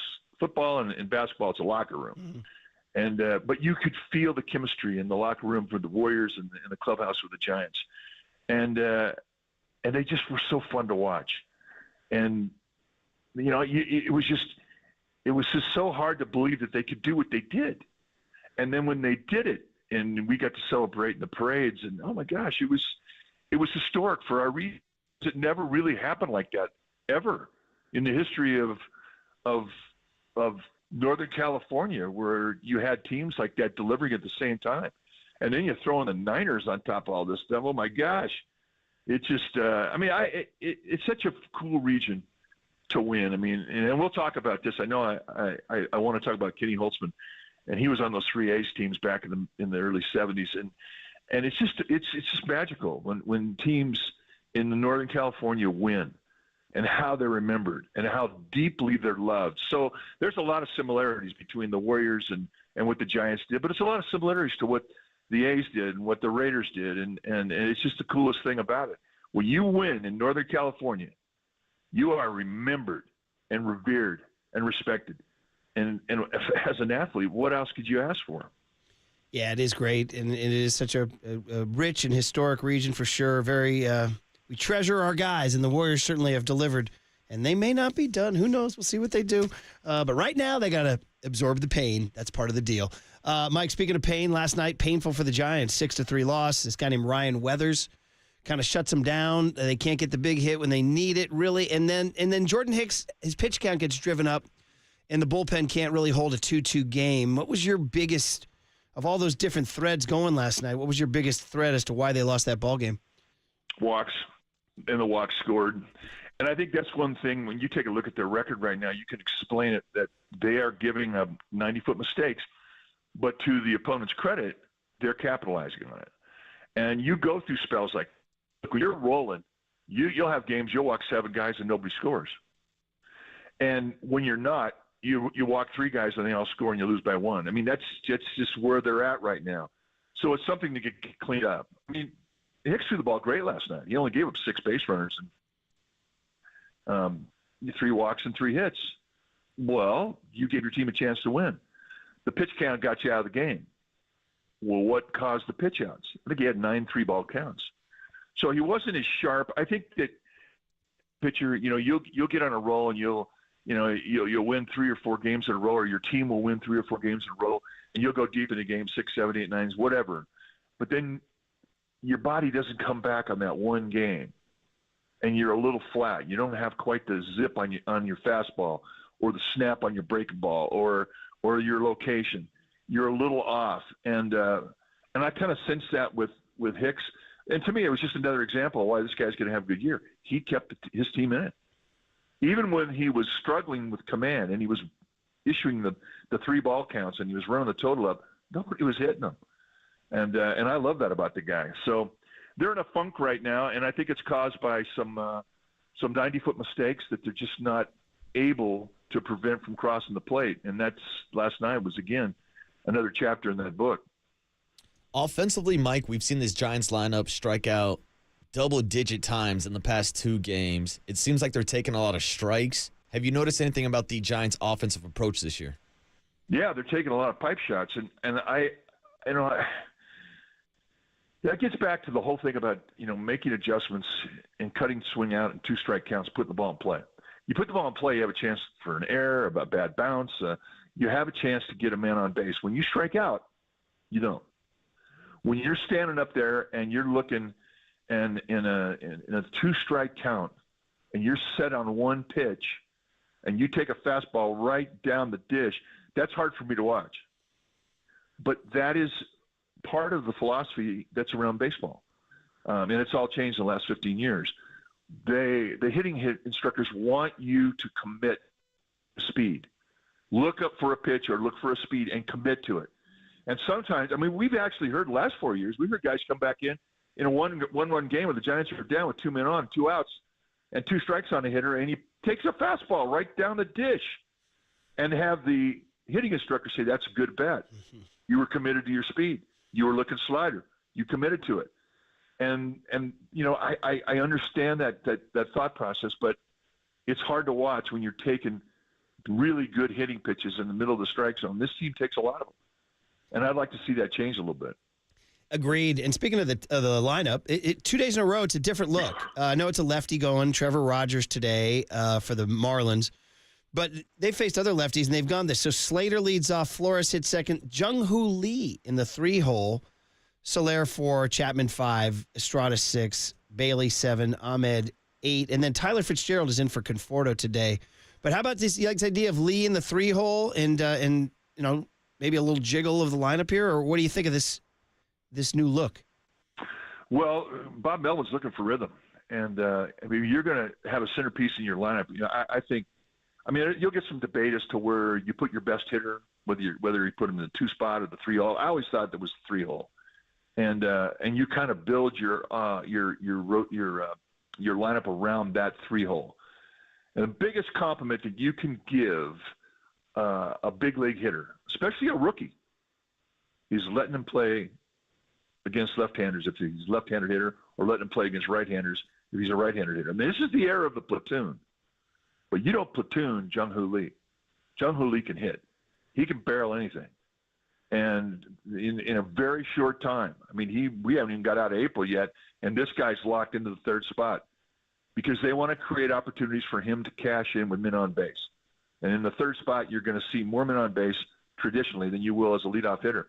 And they're trying to take advantage of his bat right now because he is the best hitter in that lineup. Yeah, in fact, 8-game hit streak for him. And since April 7, he's hitting .314 with an OPS over 700. So Mike, we got an early game, so we got to get going. But you mentioned Kenny Holtzman. I know A's fans everywhere who of a certain age remember the fact that he was part of those 72, 73, 74 World Series champs, and he passed away. 2-time All-Star, pitched 2 no-hitters. He's in the Chicago Cubs Hall of Fame. Mike, you had a thought? Well, I got to play with him for 2 years, and we came to Wrigley Field. I mean, he was our ride. He picked up me first, then we got Dennis Lamp, and off we went to Wrigley Field. We lived about 25 miles north of Wrigley Field, but keep in mind, this was all day games. So when you drove in to go to a day game, you're in rush hour traffic. And when you rode home, you were in rush hour traffic. So we had 3 hours a day with Kenny Holtzman telling stories. And he was in his 14th and 15th year, and we were just young pitchers. And he told us, I mean, we learned so much baseball from the guy. I mean, he had 2 no-hitters. And what's unique about his 2 no-hitters, his second no-hitter, how many strikeouts did he have? Don't know. None. And that's where, I've always said, what is hitting? Hitting's timing. What is pitching? It's upsetting the timing of the hitter. And that's what he was all about. And that's what we learned from him. Plus, he was entertaining. He was fun. We were sitting there one day, and he was telling a story. He goes, I'm pretty unique. He says, I'm the only guy in history that has had 2 no-hitters, a hole-in-one, and bowled a 300 game. He says, in the grand scheme of things, I'm pretty special. And we're laughing about it. And Dennis Lamp says, well, what about the home run you hit in the World Series? He goes, yep, I forgot about that. That moves me right past Attila the Hun in the grand scheme of things. So he became Holtzman the Hun. But it was just a wonderful relationship that we had with him because he embraced us as young pitchers, and he knew that he had 2 guys that were hanging on every word. And he told stories about those A's teams in the 70s that were just unbelievable. Right now, today, we could write the most unbelievable book. We'd all get fired and sued, and we'd have to, spend a lot of time in purgatory. But it would be unbelievable. Wow, really, I'm looking at his what a life. I'm so glad you brought him up. He went on, by the way, to coach the St. Louis baseball team for the Maccabiah Games, the Israeli Olympic Games like there. And he's a member of the Chicagoland Sports Hall of Fame, the St. Louis Sports Hall of Fame, the St. Louis Jewish Sports Hall of Fame, and the University of Illinois Athletics Hall of Fame, and the Cubs Hall of Fame. So, man, what a life. 174 wins, couple no-hitters, holes in one, bowling, home runs in the World Series, and Mike Kruko's carpool partner. So rest in peace, Kenny Holtzman. All right, Mike. Well, maybe the Giants go win one for Kenny Holtzman today. How's that? Yeah, I'd like that. I toasted him last night, so you know what? They win because of him today. I'm giving him credit, and I might toast him again tonight. Yeah, all right. Well, day game today, and then Arizona comes in, so we will talk to you Friday, Mike. Enjoy the ball game. In a bit. Mike Kruko, every Monday, Wednesday, and Friday, brought to you by NorCal Honda. Honda is value. You get a great deal now at your NorCal Honda dealers. That was a nice respite from Warrior Pain. It was nice. But let's go right back in. The big hit is, how are you feeling? Not good. Is it the end? Do you want to run it back? What do we do with Klay? 808 KNBR is the phone number. Big hit next. Warriors Giants pregame at 8:10 on the Sports Leader.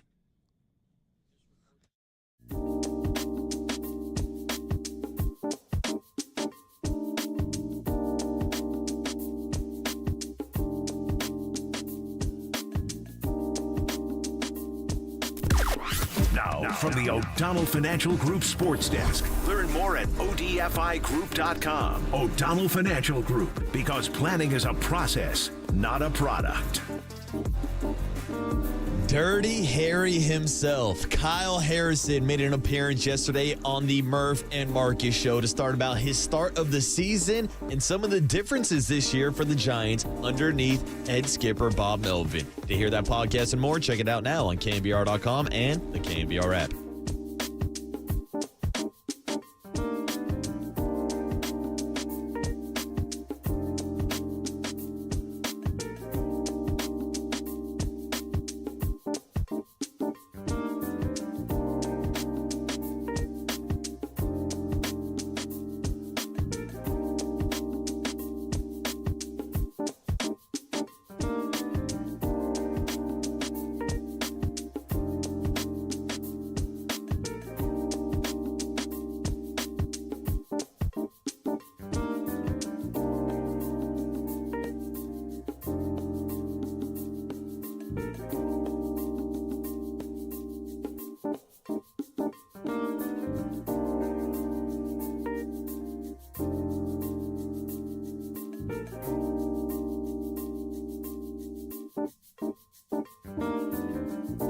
All right, Marin.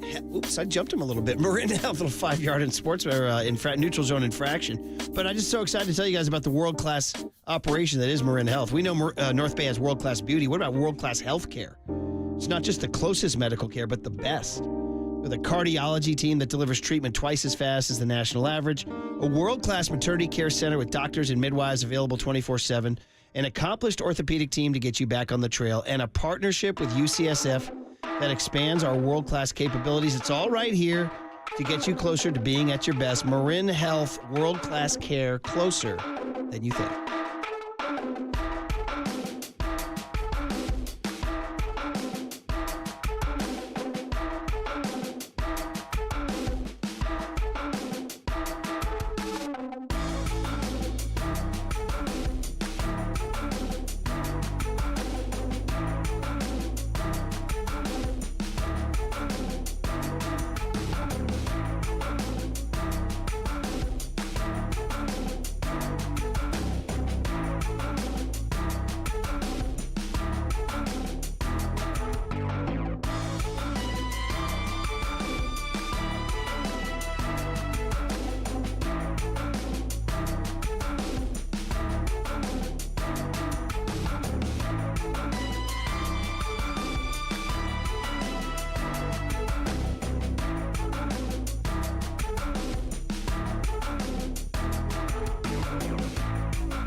This is the big hit.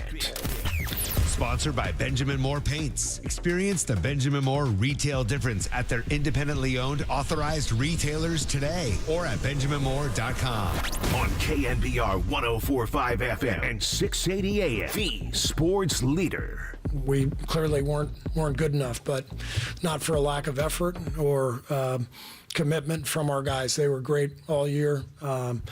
It's incredible when I think about, you think about how difficult and physical this game was. And these guys have had, our core group, 6 finals runs where, you have 24 of these games, in one playoff run. And that's what I was thinking about down the stretch of that game as it was clear we were losing, that, Sacramento dominated, but our guys have been fighting for so long. They're incredible competitors and warriors, and I couldn't be prouder of them. But, we've got an off season where we've got a lot to think about for sure. Well, we've been here for an hour 52, and the score hasn't changed. Sacramento Kings 118, Golden State Warriors 94. Wow! I opened with the old joke about did you get the license plate of the Mack frickin' truck that ran over the Warriors, but it was a shocking turn of events. Did not expect the Warriors to get blown out and look that bad after playing really good ball in the final 6 weeks leading up to this, playing better than the Kings were playing, going in with the Kings missing 2 of their top 6 guys, and it's a place where Steph Curry and the Warriors had enjoyed success, a team that they, I don't want to say owned, but certainly felt comfortable playing. We all painted it as the best-case scenario, staying in Northern California to play the Kings, and man, oh man, did Mike Brown, Keegan Murray, and Keon Ellis have other ideas. Wow. So, good morning, everybody. This is the big hit. Where are we? 808 KNBR. Do you want to run this thing back? Is that the NBA definition of insanity, bringing these guys back and expecting a different result? How do you navigate the luxury tax? And what do you do with Klay Thompson? Marcus, this is not just a big hit. It's a very big hit because there's a lot of questions, brother. And Murph, we've been asking the question on the big hit all year long. Can the Warriors compete for a championship? Last night, the answer told us no. So the question moving forward is, what is this team going to look like this offseason? What's going to happen with Klay Thompson? We know Dre and Steph are locked in with Steve Kerr for the next 2 years, but Murph, for the first time in 12 seasons, when healthy, Steph Curry, Klay Thompson, and Draymond Green missed the playoffs. I'll repeat that. The big 3, for the first time, when they are healthy, have missed the playoffs for the first time during this dynasty, and that's why people are pressing the panic button this morning. And that's a great stat to break out because it says a lot. It says, like, okay, in the previous times you've had an excuse. Somebody's banged up, somebody's injured, Steph's broken his hand or whatever. No excuses this time. They're all there, they're all ready to go, and you got bounced, son. You got caught, partner, as Will Clark would say. And a lot of it just goes to, well, first of all, I do want to just shout out to all our good people in the 916 in Sacramento. Listen, you guys listen to KNBR. You're part of our family. It's, dare I say, a friendly rivalry. Not to my teenage son. He's pissed. He wants a piece of the cake. He doesn't like him. So I get it. And I enraged some listeners by saying I'm actually rooting for the Kings now. Not like I'm not wearing purple to work or anything, bro, but I'm just saying. You're not letting the beam yourself, Murph. Mike Brown's a good dude, and these are our people. Correct. But that said, there's a lot of situations here where you feel like the Warriors should have handled, quote unquote, little brother. Yeah. Little brother. But Mike Brown came with a game plan of just absolutely assaulting Steph Curry. I mean, listen, Steph Curry's been in the league for how long, and he's been doing this for how long? Teams have come at him before. It felt different last night, didn't it? I mean, Mike Brown found a way to stop the ball movement from the Warriors. And if you slow down that ball movement and force turnovers, Steph Curry himself had 6 turnovers. Would they finish with 16 total on the night? To 8 by the Kings. Murph, we talked about it yesterday. When the Warriors win, you look at their 3-point percentage. When they lose, you look at their turnovers versus assists. They had more turnovers. Kings got more points off the turnover. Warriors were playing some sloppy basketball, and they straight up just looked like the older, more tired, worn-out team. And this isn't like at the end of a 7-game series. No, it was win or go home, and the Warriors simply did not show up. And some of that is like, and this is not an excuse at all, brother, because believe me, I'm on heavy. I'm willing to sit down and have the heavy discussions about Klay Thompson. I mean, in my heart of hearts, I'd like him back, but I am open to hearing what life is like without him. Hey, Ronnie Lott became a Raider. All right, that's all I need to know, right? You're damn right. He finally found his true calling. Anyway, point being is that Klay Thompson is under the spotlight. He was terrible last night. Now, he's not the reason they lost. But it wasn't the reason why they won. Exactly. And the problem is there's evidence now. Last year's Game 7 in Sacramento when Steph scored 50, Klay went 4 for 19. Game 5 against the Lakers, an elimination game that they won, he went 3 for 12. Game 6, the elimination game that ended their season last year, he went 3 for 19. And last night he went 0 for 10. This is all courtesy of Ron Koychik in the Chronicle, that if you add those last 4 Warriors elimination games, he's 10 for 60 from the field. That's a fairly big sample size now, 16%. Like the big moment is almost eluding him a little bit, whether he's rushing it or forcing it. And then you start thinking about what price does he want next year. And you start thinking about if you do bring him back next year, honestly, do you think you can win a championship by bringing these 3 guys back a year older? And you just hope that Kuminga, Podziemski, Trace Jackson-Davis, and Moody elevate that much? Because, bro, we talked about it earlier. The Western Conference ain't going anywhere. No, the Western Conference is a bus parked on the Warriors' lawn right now. And the Western Conference is going to get better as Wemby continues to rise up with the San Antonio Spurs. Once Ja Morant comes back with the Memphis Grizzlies, who knows what Jalen Green and the Baby Houston Rockets are going to do next year after going 41-41. So there is a ton of competition, even with the teams outside of the play-in and the actual playoffs. But just circling back to what you were asking about Klay Thompson, man, it's so frustrating, especially after watching this team, specifically down these final 2 months of the season, where Klay Thompson's been one of the best shooters in the NBA, where he's been averaging almost 20 points per game, when he's going to finish this season as a top 5 shooter from three-point range. And to see him struggle in these elimination games, even last year against the Lakers, after making over 300 three-pointers for the first time in his career, to see him disappear in these big-time moments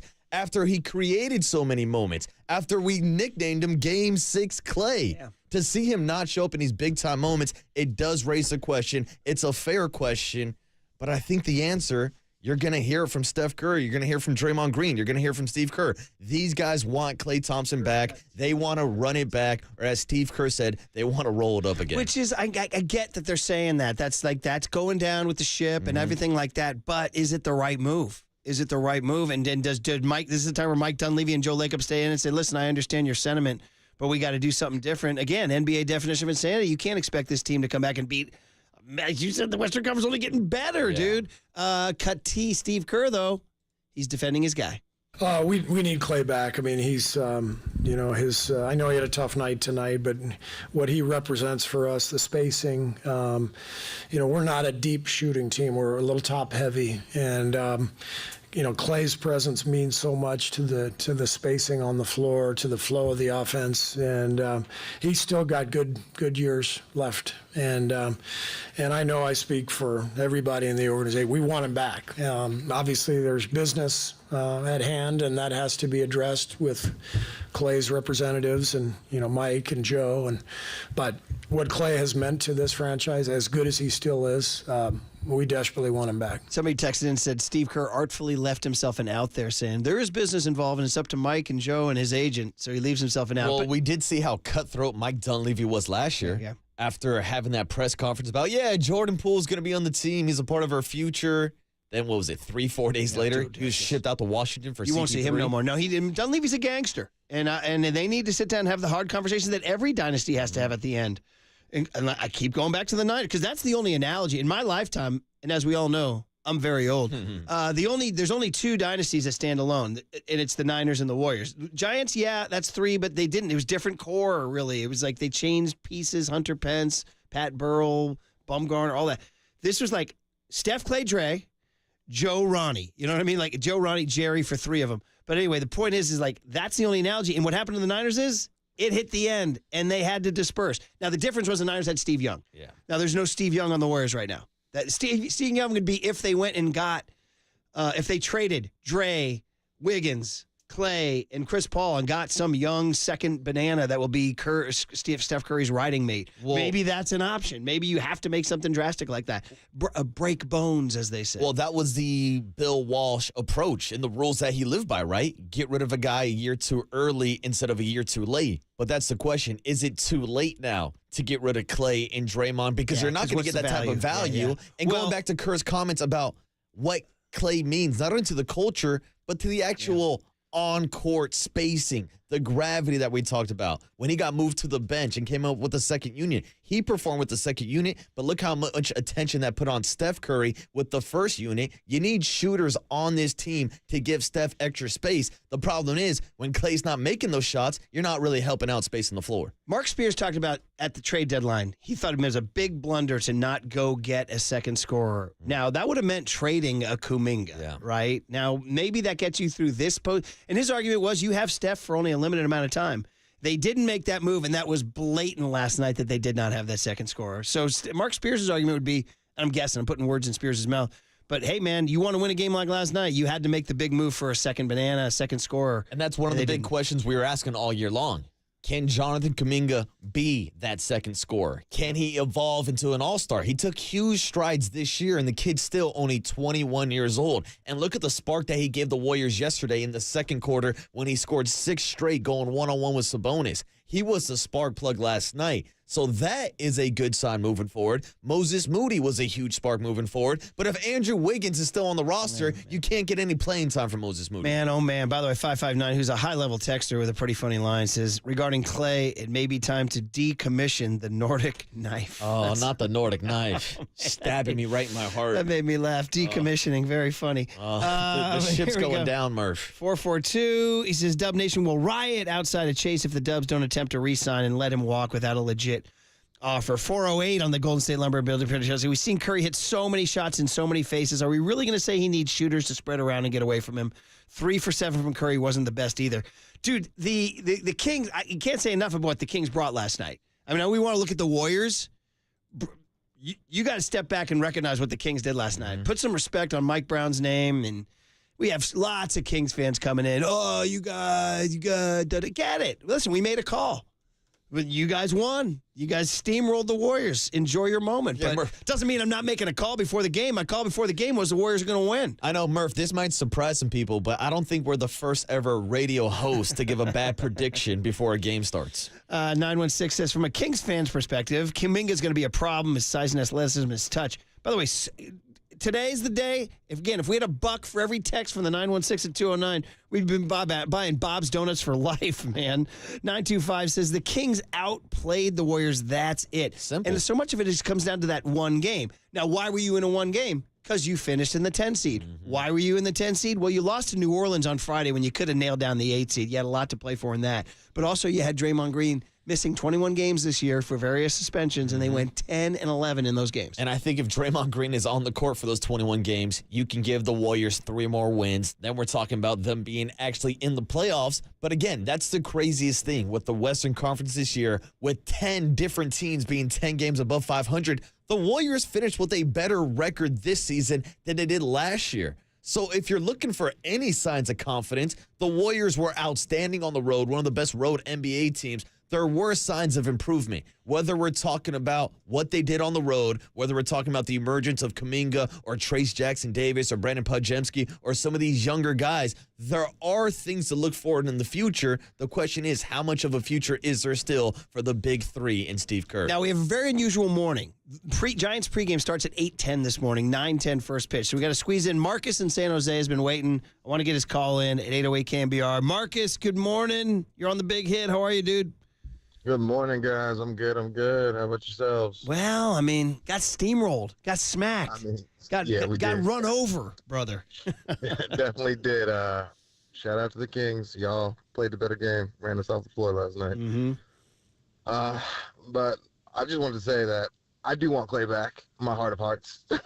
He's been with us for the last 12 years, give or take. And I definitely think if he returns, he's going to have to take a bench role, and there's going to have to be a pay cut because, like y'all said, business. And the young guns got to get some more run time. You saw when they came in, that second unit really took a chunk out of that lead, and then we kind of put our vets back in, and it killed us. Somebody said, Sean, that somebody texted in and said Kerr was an enabler for playing Klay so much last night when he was having such a tough game.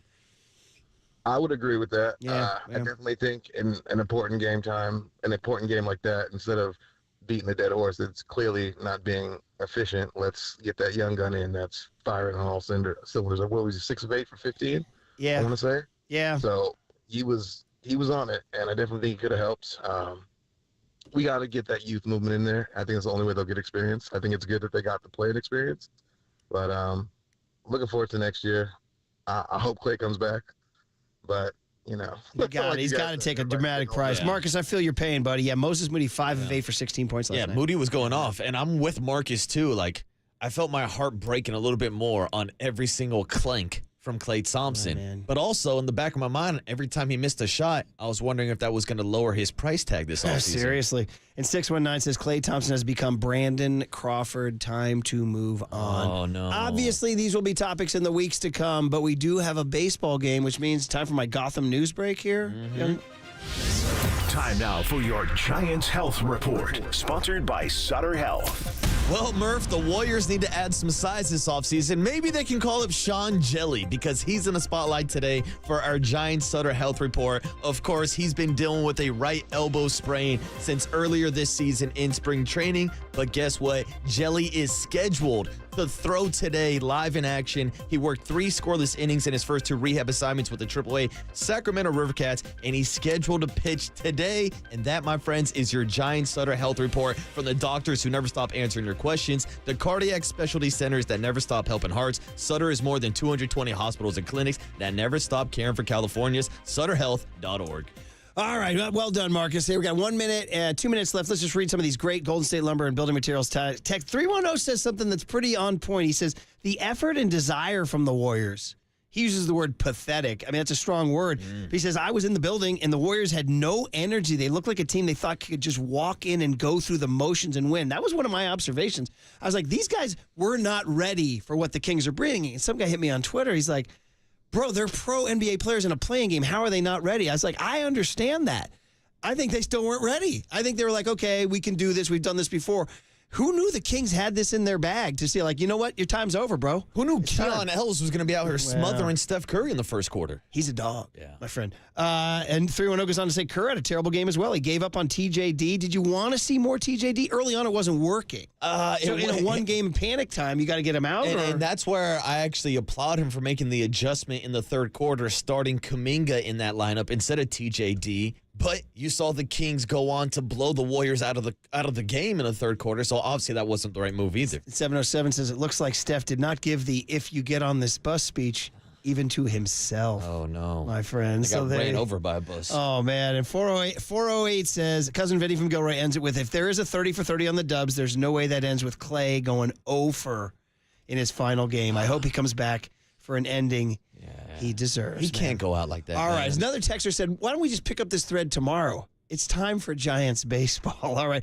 I need a win today, brother. Light the beam. Well, as Mike pointed out, Logan Webb, very happy Giant today. Yeah, Logan's feeling good. And by the way, I want to tell you, Steve Kerr, 5:30 this afternoon. That's must-listen radio. Hey, when it's time for a change, and that is a change over to the Giants game, it is time to think of Speedy Oil Change and Auto Service, your trusted oil change, tune-up, and brake experts. Giants baseball starts now. San Francisco, shout out to you for supporting KNBR, San Francisco's sports leader.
Good morning to all, and welcome to Miami once again for the last game of the 6-game Florida swing. The Giants are going to try to make it a 500 trip and win the series today as they send Keaton Wynn to the bump. I'm FP Santangelo along with Joe Rizzo, and we're all hoping for a Giants getaway day win and a happy flight back to San Francisco. The Giants pregame show starts right now.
Hey, everybody. It is April 17th in Giants history, and we're going to go back to the year 2005 and shine a light on a Giant you probably haven't thought of in a while. Outfielder Michael Tucker, part of the 05 Giants at Colorado on 4/17/05 at Coors Field. Giants trailing 5-3 into the seventh inning, but it's Coors Field, expecting fireworks. Jason Jennings, the starter for the Rockies, still in. He walks Ray Durham to start the inning, so Giants have a little something going. Davy Cruz strikes out, and JT Snow strikes out. So, is the rally going to die? Well, Ray Durham steals second, opens up first. Pedro Feliz grinds out a walk, and they give Jennings the hook. They bring in the side armor, Byung-Hyun Kim, and he walks Edgardo Alfonso to load the bases, and here he is, the outfielder for the Giants in 2005, Michael Tucker. First pitch from Kim. Tucker swings and crushes one. Deep right field. Restovich goes back. He's done it again. Into the Rockies bullpen. Another grand slam for Michael Tucker. And the Giants have exploded here in the seventh inning. 4 runs are in, and they've taken a 7-5 lead. Road grand slams, always a favorite of this date in Giants history. Kirk Reeder had started the game and only gone 3, oddly enough. So the Giants had to turn to their bullpen. They got 5 innings of scoreless relief from our buddy Tyler Walker, the Bay Area's own, from Matt Hergis, who got the win, and from Jim Brower. Armando Benitez did give up a home run to future Hall of Famer Larry Walker in the 9th. But the Giants won 8-6 behind Mike Tucker's grand slam on April 17, 2005. Hey, before we go, April 17, 1973, 51 years ago, Giants sweep a doubleheader from the Atlanta Braves at Candlestick Park. In Game 1, Chris Spire and Ed Goodson each have 4 of the Giants' 21 hits in a 15-2 win. Candlestick Park as Coors Field that day. And how about Ron Bryant? He had a huge year in 73, 7 2/3 shutout in the nightcap, 2-0 win. So 15-2 and 2-zip at Candlestick. Giants sweep the Braves on April 17, 1973. And this has been Brian Murphy with this date in Giants history.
one of those treats when we get to do Giants pregame, the Murph and Marcus show. Brian Murphy, Marcus Boucher. First time we've had a chance to talk to Joe Rizzo this season.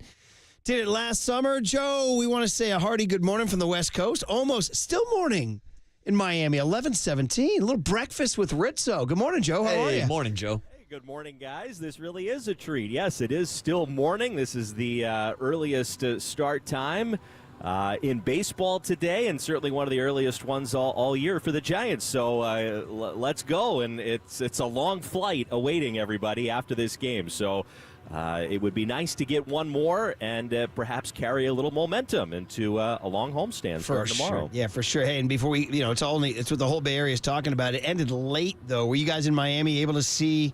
So it ended close to midnight, the Warrior demise in Sacramento last night? Yeah, it kind of, we thought, all worked out perfectly because we walked out of here and it was 10 minutes until tip time and go back to the hotel and watch the game.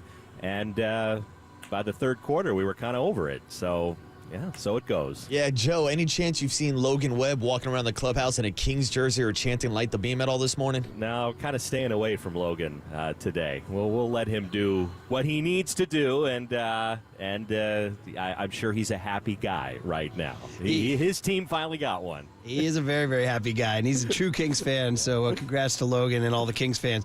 Light the beam. A little bit about yesterday's game.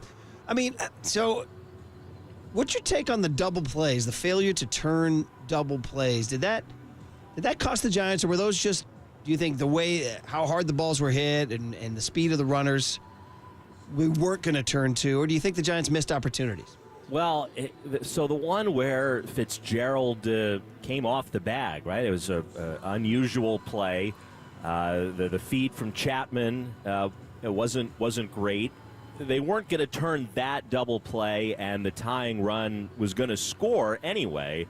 I mean, what that all did, and yeah, I mean, it was a mistake for Fitzgerald, and something that he'll obviously remember and need to improve upon. You got to keep that foot on the base. That the neighborhood play no longer exists in baseball, and you don't have to worry about a guy taking you out anymore on those forced plays at second. But what that play did was it required Jordan Hicks to have to throw, 15, 18 some odd more pitches in that bottom of the fourth. I mean, he was kind of cruising along. That would have been the second out of the inning. Instead, there was still only one out, and he really had to labor through that bottom of the fourth. So while that play specifically didn't result in any more runs scoring in that inning, what it kind of did was it affected the rest of the game, right? Maybe Jordan Hicks would have been able to go another inning or two.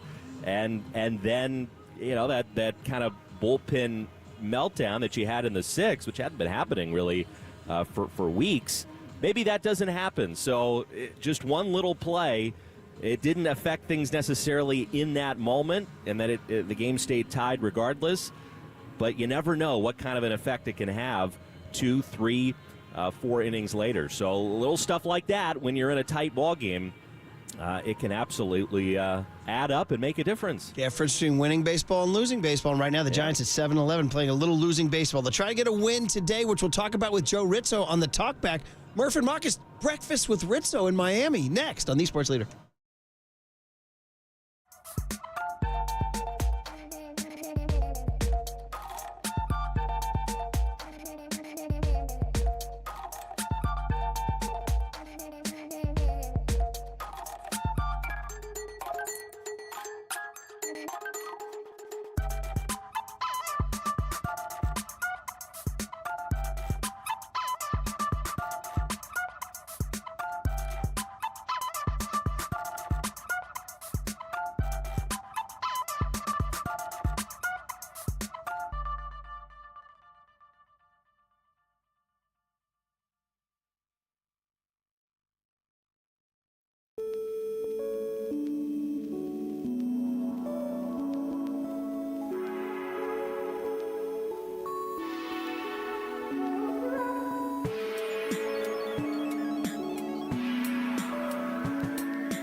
back with Joe Rizzo of Giants Marlins today, Marcus. And Joe, what has stood out so far to me in these two games against Miami has been the back-to-back double-digit strikeout totals for the Giants offense. What have you seen from their approach this series and overall throughout the season?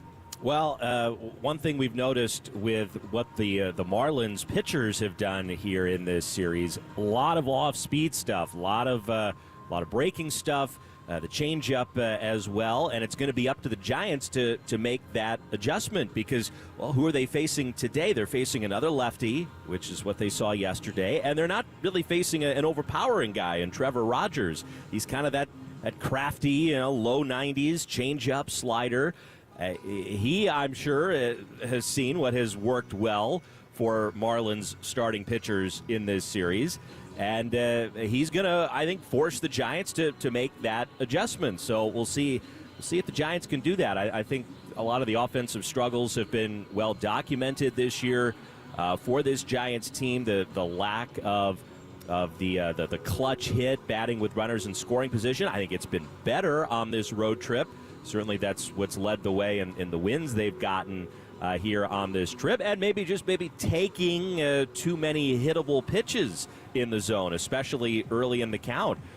Go up there ready to go, and maybe that first pitch is going to be the best one you're going to see in an at-bat, because when they've gotten behind in the count, especially against these Marlins starters in this series, it's been tough. They're just not putting the ball in play enough. 25 strikeouts in the first two games here.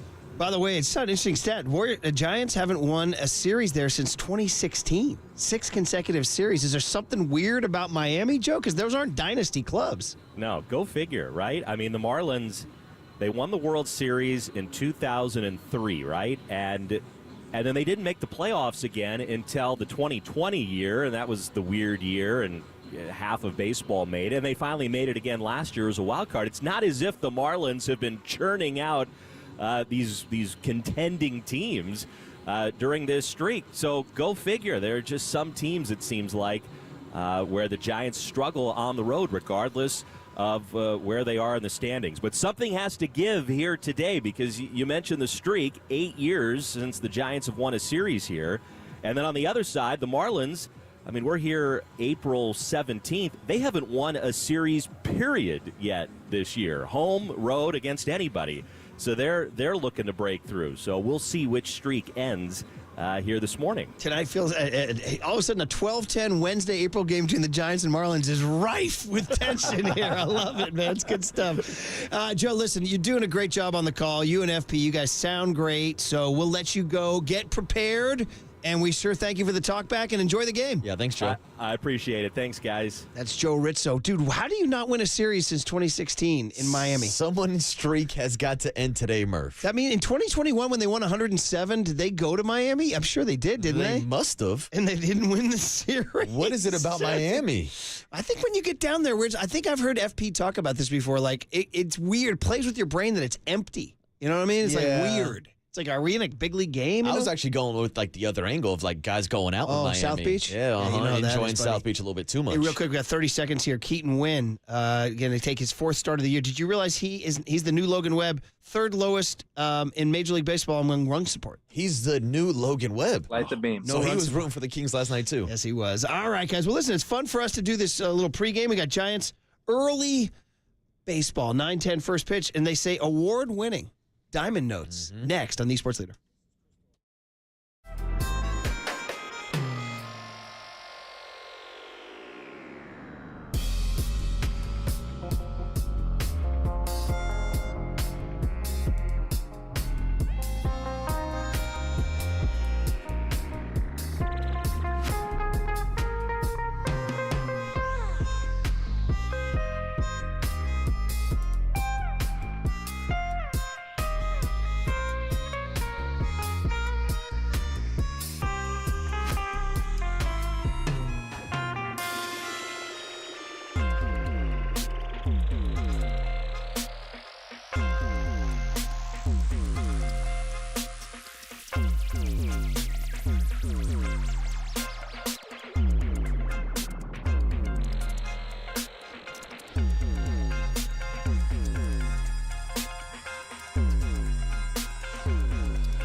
Look at us bright and early doing award-winning Diamond Notes. You know how it is. We always start with today's starting pitchers, and it's brought to you by Benjamin Moore Paints. Experience the Benjamin Moore retail difference at our independently owned authorized retailers today or at benjaminmoore.com. On the other side, on the other dugout, a guy named Trevor Rogers going today, left-hander. Record of 0-1 with an ERA of 3.38, 6 strikeouts, and 2 appearances against the Giants in his career. He pitched against the Braves last Friday, got 10 swings and misses on 80 pitches.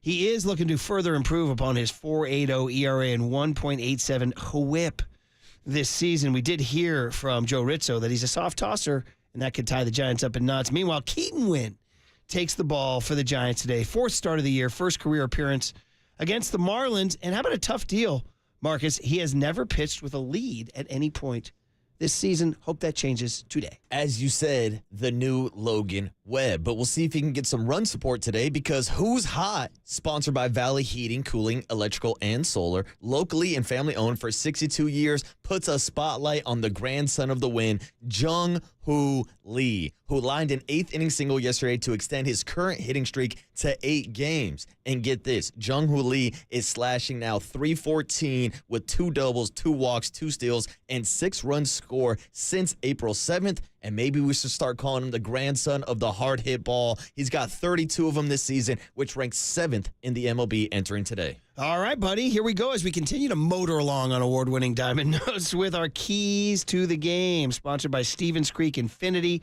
where luxury is affordable. Visit StevensCreekInfinity.com for obtainable luxury without the high price tags. And John Joe Curley is the one who came up with this. Don't strike out. Yeah, it's a good idea. Don't strike out. Hey, I can speak. Last night in our Little League game when we put the ball in play, good things happen. And I said it to the kids in the dugout. Look what happens when you put the ball in play. Takes some funky hops, doesn't it? And counting yesterday, the Giants struck out 13 times. They've now struck out 25 times in the series and 53 times in 5 games this road trip. Those are numbers that I remember from the Kapler years. It's time to kind of change that attitude. Since Friday, April 12th, only the Tigers, Twins, and Joey Bart's Pirates have struck out more than your San Francisco Giants. Put the ball in play, boys. And we will continue on with more award-winning Diamond Notes, including our player to bank on, our X Factor, and the out-of-town scoreboard as we continue on KNBR 680 and 104.5 FM, the Sports Leader.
Back with award-winning Diamond Notes. What a pleasure for us to bring you Giants pregame 9-10 first pitch Giants Marlins. We start, Marcus, with the player to bank on, sponsored by Poppy Bank. Located throughout California, Poppy Bank is here to help you hit your financial goals. Member FDIC, equal housing lender. And the player to bank on is your starting pitcher, Keaton Wynn. He's been very successful early in his career when getting ahead in the count, pound the strike zone, kids. In 92 career plate appearances, ending with Wynn ahead in the count. Opponents hitting 135 with a 300 OPS, including a 3-for-22 split this season. I know you're a big fan of strikes, Marcus. You got to throw strikes, got to get ahead early, and we'll see maybe if that's one of the X factors of the game. Sponsored by Casino Matrix. Casino Matrix progressive jackpots are here, where you just drop in 1-800-GAMBLER. And today's X factor are the Giants hitters. All of them is what John Joe Curley is telling me, because San Francisco Giants hitters are slashing 287, 339, 406 when facing a Southpaw starter this season. San Francisco's 287 average in those games is the fourth best in the MLB and second only to the Chicago Cubs in the National League. All right, we'll pound those lefties. And finally, we end our Diamond Notes with the out-of-town scoreboard from Toyota. Let's go places with the Toyota out-of-town scoreboard. Look around the league, Marcus. How about your Orioles on a 3-game home winning streak, hosting the Minnesota Twins? That one starts at 10:05 a.m. You big Orioles guy? You find they're your AL East rival. Jackson Holiday's in town, dude. The Orioles are a good team this year, buddy. Joey Bart's Pirates are in New York at the Mets. They're 11-7. Giants are 7-11. Joey Bart's 11-7. How about that? 8-5 in road games. Pirates hitters are batting only .247. How about this stat from Joe? We actually just got from John Joe Curley in the Diamond Notes, the Pirates team batting average, .247. The people need that Pirates batting average. And it's the fact that it's 10th best in Major League Baseball is one of the more obscure stats in the history of award-winning Diamond Notes. That game starts at 10:10. It might cost us an award, John Joe. Padres, who are, hanging around, they're in Milwaukee, and the Milwaukee's lost 3 in a row. They're trying to break that. That game starts at 10:10. And then Bruce Bochy finds himself in Detroit. Fond memories 12 years ago. Bruce Bochy's Rangers at Detroit. The Tigers puddling along with a 4-5 record in home games. Although 10-7 overall. Detroit Tigers have a better record than the Giants. Tigers pitchers collectively hurling it. 2.96 ERA, third in the American League. That game starts at 10:10. How'd you feel about your award-winning Diamond Notes? I don't know if we're going to get an award after John Joe's blunders this morning, but it felt good to be back in the Diamond Notes. Were there blunders on there? Well, Jesse's giving us Pirates batting average stats. I don't need those stats, John Joe. I think, actually, I'd love to break the guy's balls. I think he did a pretty good job on his Diamond Notes. I'll give him that. Give the guy an award. Look, Danny Dunn is ready to throw young Tony out and take over, and let's let the pros take it from here with You Got Around the Park with Dave Fleming as Giants pregame continues on KNBR 104.5 and 680, the Sports Leader.